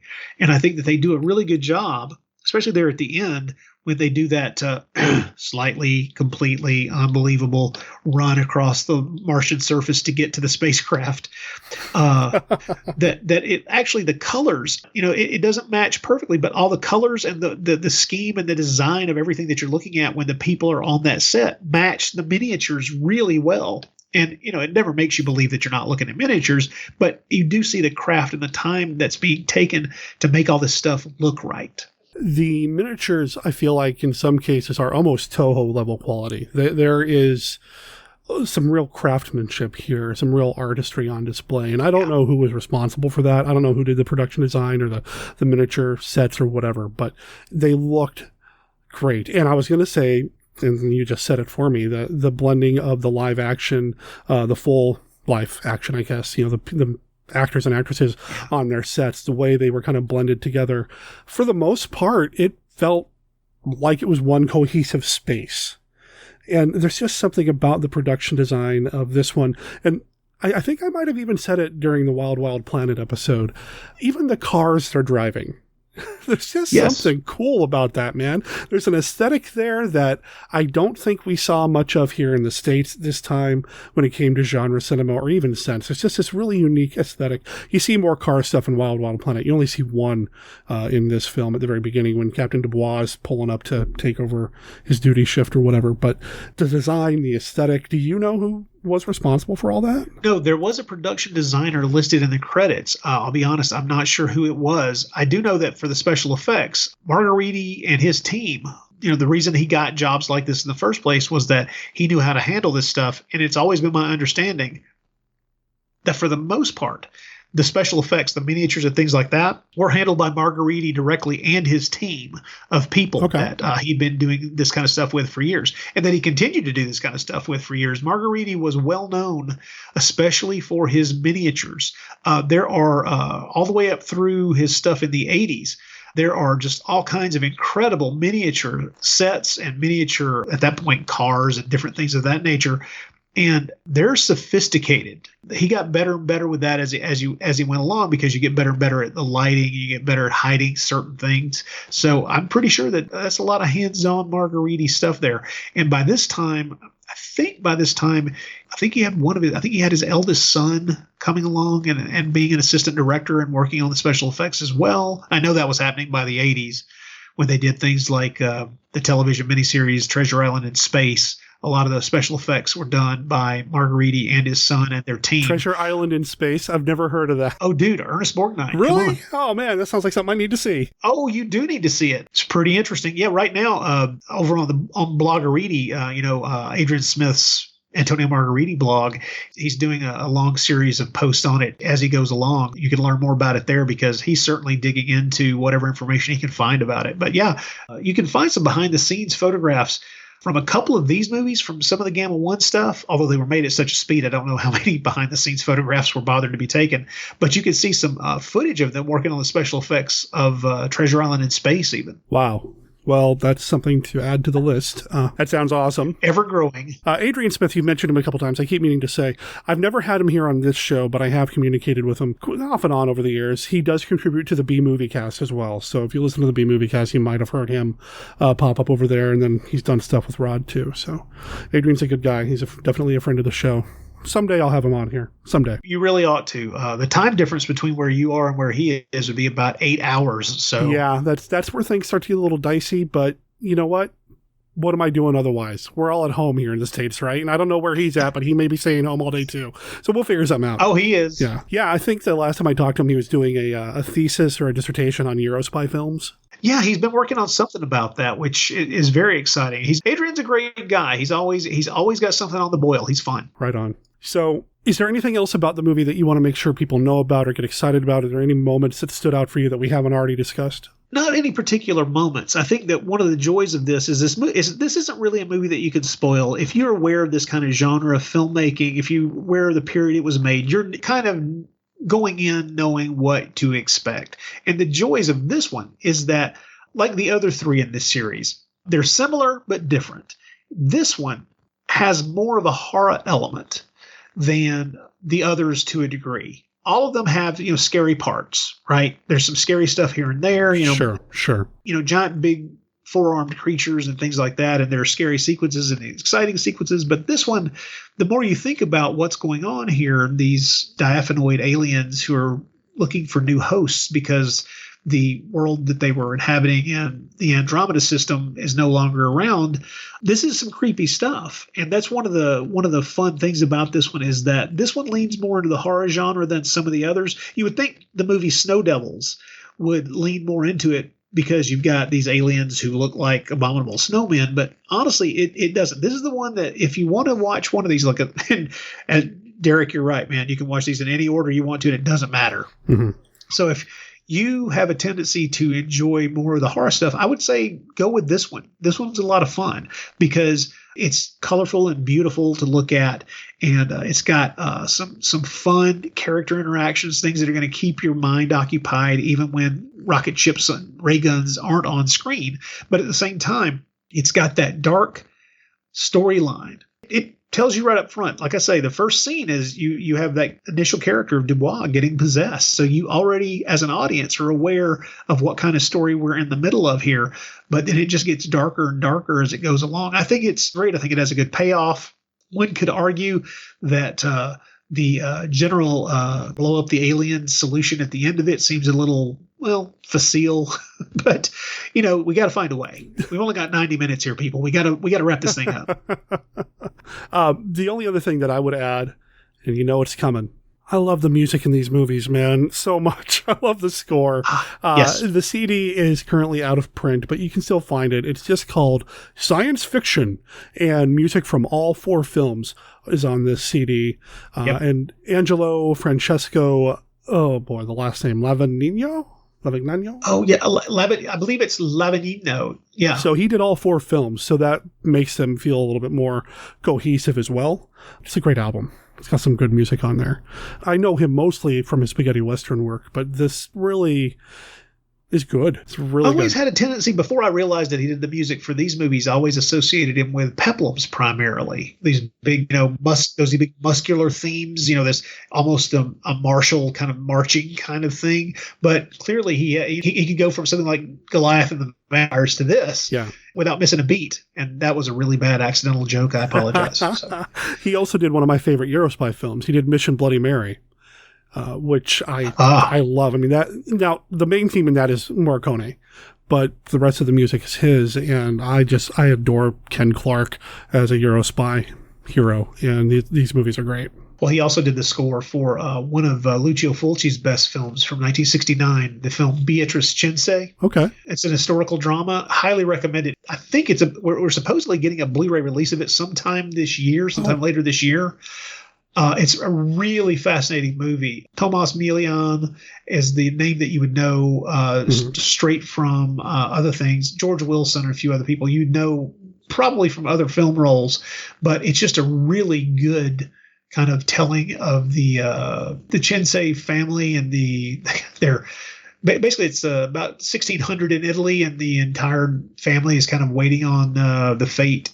Remember, this is the family that produced one of the most depraved popes in history. So I want to keep that in mind. And finally, before we wrap up, the whole reason I was inspired to finally reach out to Rod and make this happen was because of the post that you put out, this kind of simmering campaign right now to try to get these films out on Blu-ray. Now, not all of them are owned by the same studio. It's a kind of like a Hammer Film situation where one of them's owned by somebody else. So to get a box set of all four together, it's probably impossible at this point. But the three, and which are the three that are in the same package, do you know? Right now, Warner Brothers owns the rights to 3 of the 4 films. They have Wild Wild Planet. They have this film, War Between the Planets. No, not War Between the Planets. Good Lord. See, I blew it again. War of the Planets. This is War of the Planets. They have Wild Wild Planet, War of the Planets, and they have Snow Devils. Now, through their Warner Archives Burn on Demand DVD arm, they have released those 3 films. And they look great on DVD, don't get me wrong. But at the same time, I want them on Blu-ray. I bet they would look gorgeous on Blu. Exactly. Now, here's the thing. Here's the weird little thing, and I think we talked about this when we talked about Wild Wild Planet. There's a kind of unofficial 5th Gamma 1 film that came out a few years later. You might have heard it. It's called The Green Slime. And just like that, the theme song stuck in my head. Thanks. No, sorry. No. Nevertheless, what it is that Green Slime was an Italian-Japanese co-production, and it shares some of the sets, and it actually calls one of the stations in the movie Gamma 1.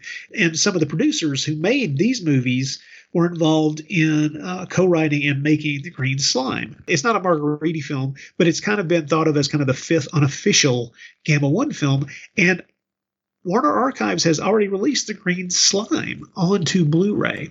So all we want to do is we're trying to encourage Warner Archives to realize that it would be a good idea to put the rest of them. They don't own all 4, that's true, but of the 3 they have, they could release them on Blu-ray, and it would be really nice. They don't do it very often, but I know a couple of people, one named Derek and one named Adrian, who would be perfect due to commentary tracks on these movies to kind of add value. Yeah, I mean, there's people out there that'll do commentary tracks for these things, man. Right. Come on. Right. So what I did is I wrote a post on my blog over there on the Bloody Pit of Rod, where I just put the idea out there. It's like, look, it would be a good idea for the Gamma 1 films to get Blu-ray releases, and not just because they're unique pieces of 60s science fiction from Italy, but because they're very colorful. There's a lot of visual splash that these movies present on screen. And like I say, they already look great in DVD format. All I want now is the high definition versions of them. I think it would be great to do this. And I think that there is an audience out there for these movies to be sold on Blu-ray. Of course, clearly Green Slime has done well for them. So the idea is to write to the Warner Archives people. The easiest way to get to them is through the Warner Archive podcast. You can reach them, through their Facebook page. They're on Twitter at Warner Archive, and they have an Instagram page, and they even have a mailing address where they encourage people to write physical letters to them. I have done so in the past to ask them questions, and lots of people do. So if you have the curiosity. If you'd like to see these movies released on Blu-ray, join us and let your feelings be known to the Warner Archive podcast people. They're online. You can go over to the posting on my blog page where I have the address. I have links to their Facebook page and things like that, so you can just click right on them.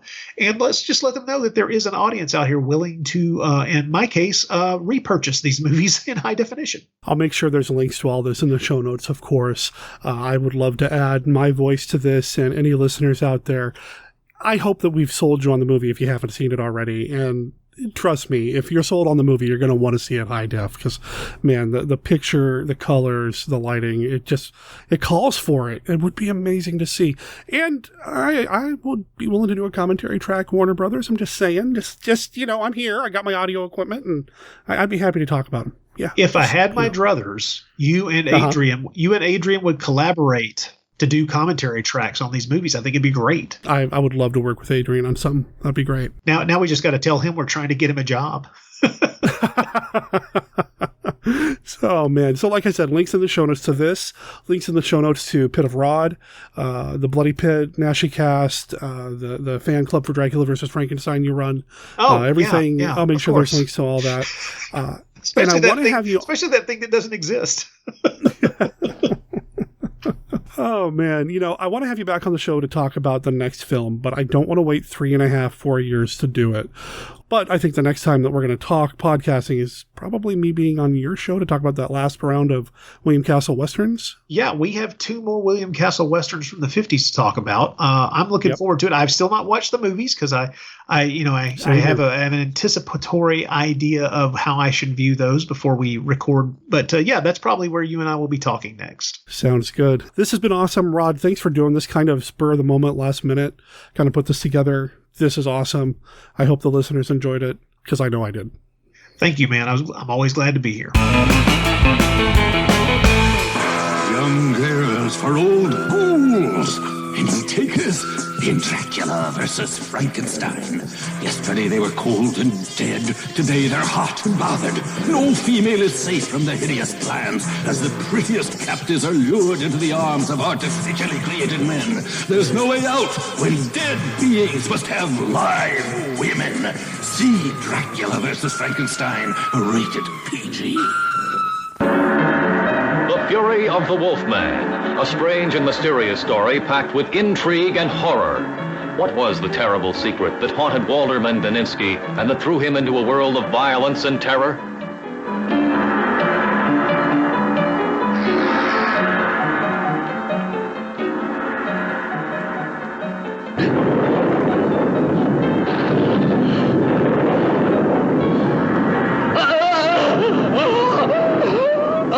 The Fury of the Wolfman. This is the story of a haunted man, a life bewildered by mystery and horror. And nothing could keep Dr. Ellman away from using even grave tombs for her horrible experiments. Don't worry. His mind is dominated.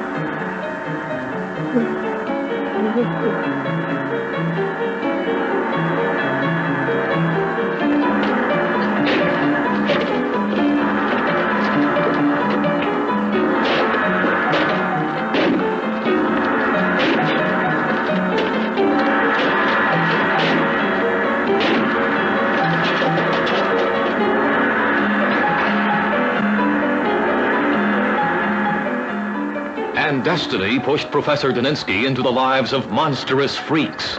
The mysterious world of the beautiful Dr. Ilona Ellman.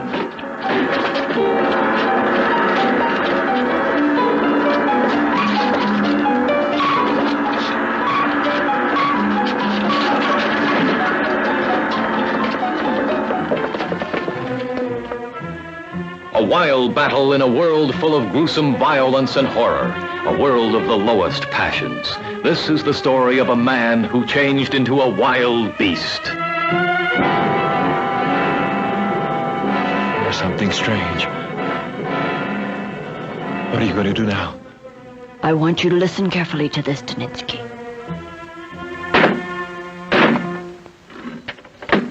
This is the drama of a normal human being, a professor of psychology who got involved into mystery and crime, who was wanted by the police, who could not help changing into a furious animal.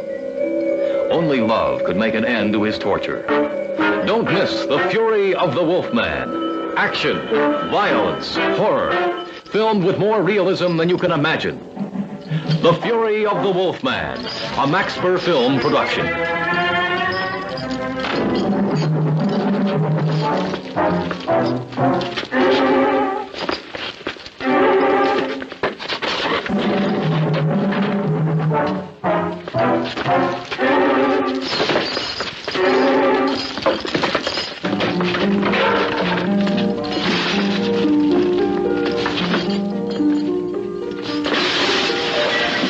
Starring Paul Naschy, Hera Cristal, Veronica Lujan, and Michael Rivers.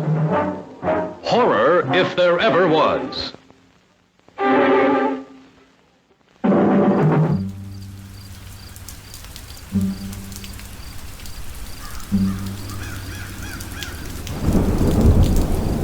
Good evening, Monster Kids. This is the Count. I'm here with some friends to tell you about our favorite board and card game podcast. It's Go Forth and Game. Tom and Ryan talk about all things gaming with special emphasis on interviews with game designers and publishers. What do you think about this, my tall, gaunt friend? Go Forth Game. Good. And what about you, my undead comrade?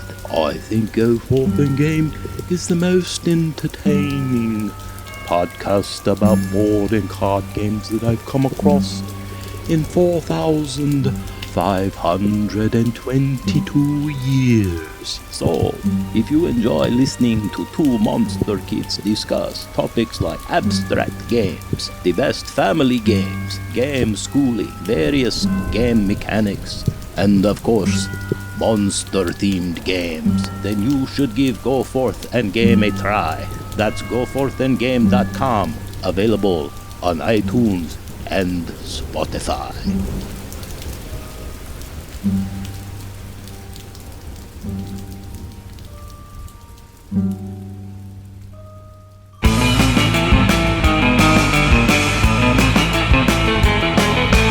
Well, that brings us to the end of this episode of Monster Kid Radio. Once again, thanks for listening. Thanks for being part of the show.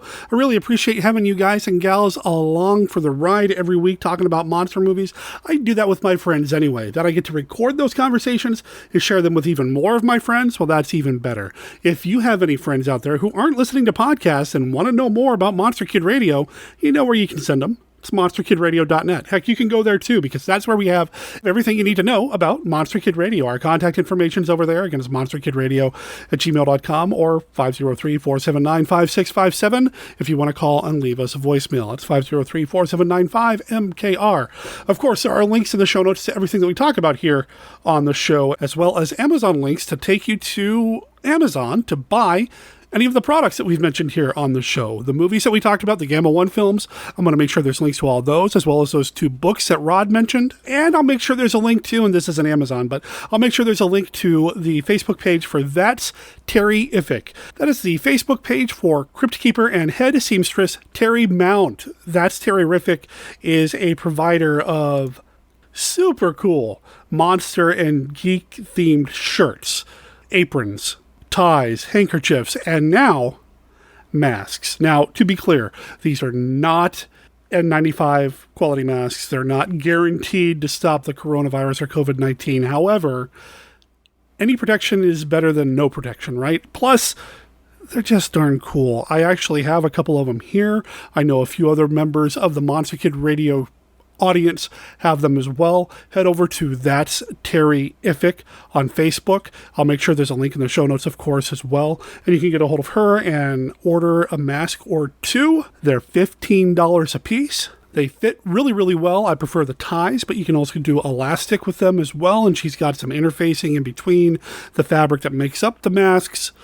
And every time I go out to the grocery store, I make sure I wear mine. Again, link in the show notes. What's coming up next week on the show? There are a couple of possibilities. I haven't really settled on it. I know. I made a joke about how Derek needs to be a little bit more organized and plan ahead when I was talking with Steve Turek earlier. But yeah, I really don't know what we're doing next week. I may have a recording scheduled for this Friday. If I can't make that happen and get that done in time, then maybe the long-awaited Gargoyles episode with Steve Turek will make the cut. We'll see. Stay tuned. I'll keep you posted. I know I mentioned earlier something about small businesses. Here's the deal, gang. If you are a small business owner, if you are an owner of a business that's taking a hit because of what's going on with COVID-19, with all the stay-at-home orders and the quarantines, that sort of thing, and you'd like a little bit of a rub here on Monster Kid Radio, I'm happy to give it. I've mentioned Dr. Tongue's I Had That Shop and the Joy Cinema. I'll make sure there are links in the show notes, of course, to where you can buy gift cards for the Joy Cinema or for Dr. Tongue's. I'll also make sure there's a link to Dr. Tongue's Etsy shop. I've mentioned Jim Moore's work in the past, and of course Terry, and that's Terry-rific. The thing is that right now, with the convention season really taking a hit, so many of us that rely on convention income, and I know it's scary. My friends over at Deeply Dapper, for example, I mean, they rely on their convention sales of everything from books, games, soap, beard oils, candles, all that. And again, link in the show notes to Deeply Dapper. I mean, that's all they do.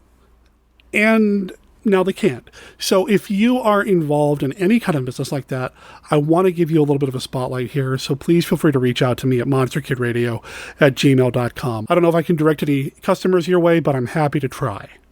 Also, if you are interested and have the capability to do so, and you want to cut a 30 or 60-second audio promo, I'd be happy to put that in the mix, or a video spot, because I would include you in the social distance Saturday screenings that we're doing. This weekend is House of Social Distance Saturday, where we're going to show another big old chunk of movies. As always, the pre-show starts around 11 a.m. Pacific. The Movies with Live Chat starts around noon Pacific, and it will go for at least 9 hours. And I'm really looking forward to this weekend because we've got some other really cool stuff lined up. You can watch it over at Twitch. Just go to twitch.tv/MonsterKidRadio. Link in the show notes as always. And no, I don't know how you can watch Twitch on Roku. I know that Roku does have a Twitch app, but it doesn't really work that well, and the unofficial Twitch app is no longer supported. So I can't help you there, unfortunately, but you can watch it on your computer, your laptop, your tablet, your phone. I watch it on the Xbox in the living room. There are plenty of ways for you to watch it. Please feel free to join us and join us in the conversation. And just to kind of give you a little sneak peek, a spoiler, maybe a tease, I can tell you there's not going to be just one, but 2 Bela Lugosi films this week. I'm looking forward to it. It's going to be a good time. Hopefully I'll see you there. If not, I'll see you back here next week for the next episode of Monster Kid Radio. Between now and then, remember that Monster Kid Radio is a registered service mark of Monster Kid Radio LLC. All original content of Monster Kid Radio by Monster Kid Radio LLC is licensed under a Creative Commons Attribution, Non-Commercial, No Derivatives 3.0 unported license. Of course, that doesn't apply to the song Outer Space. That is copyright 2020. Beware of Blast. It is from their new EP, Outer Space, which you can find at bewareofblast.bandcamp.com. Go check them out. Let them know that Monster Kid Radio sent you. And hey, you know what? If you buy their album in May, as well as any other musician on Bandcamp, Bandcamp's going to give 100% of the proceeds to the artists, as opposed to taking their cut, just because of what's going on with COVID-19. So, you know what? Go check out Beware of Blast now, and then in a couple of weeks, pick up their album, as well as any other albums out there that you might like. My name is Derek M. Cook. I'll talk to everybody next week. Here's Outer Space. Ciao.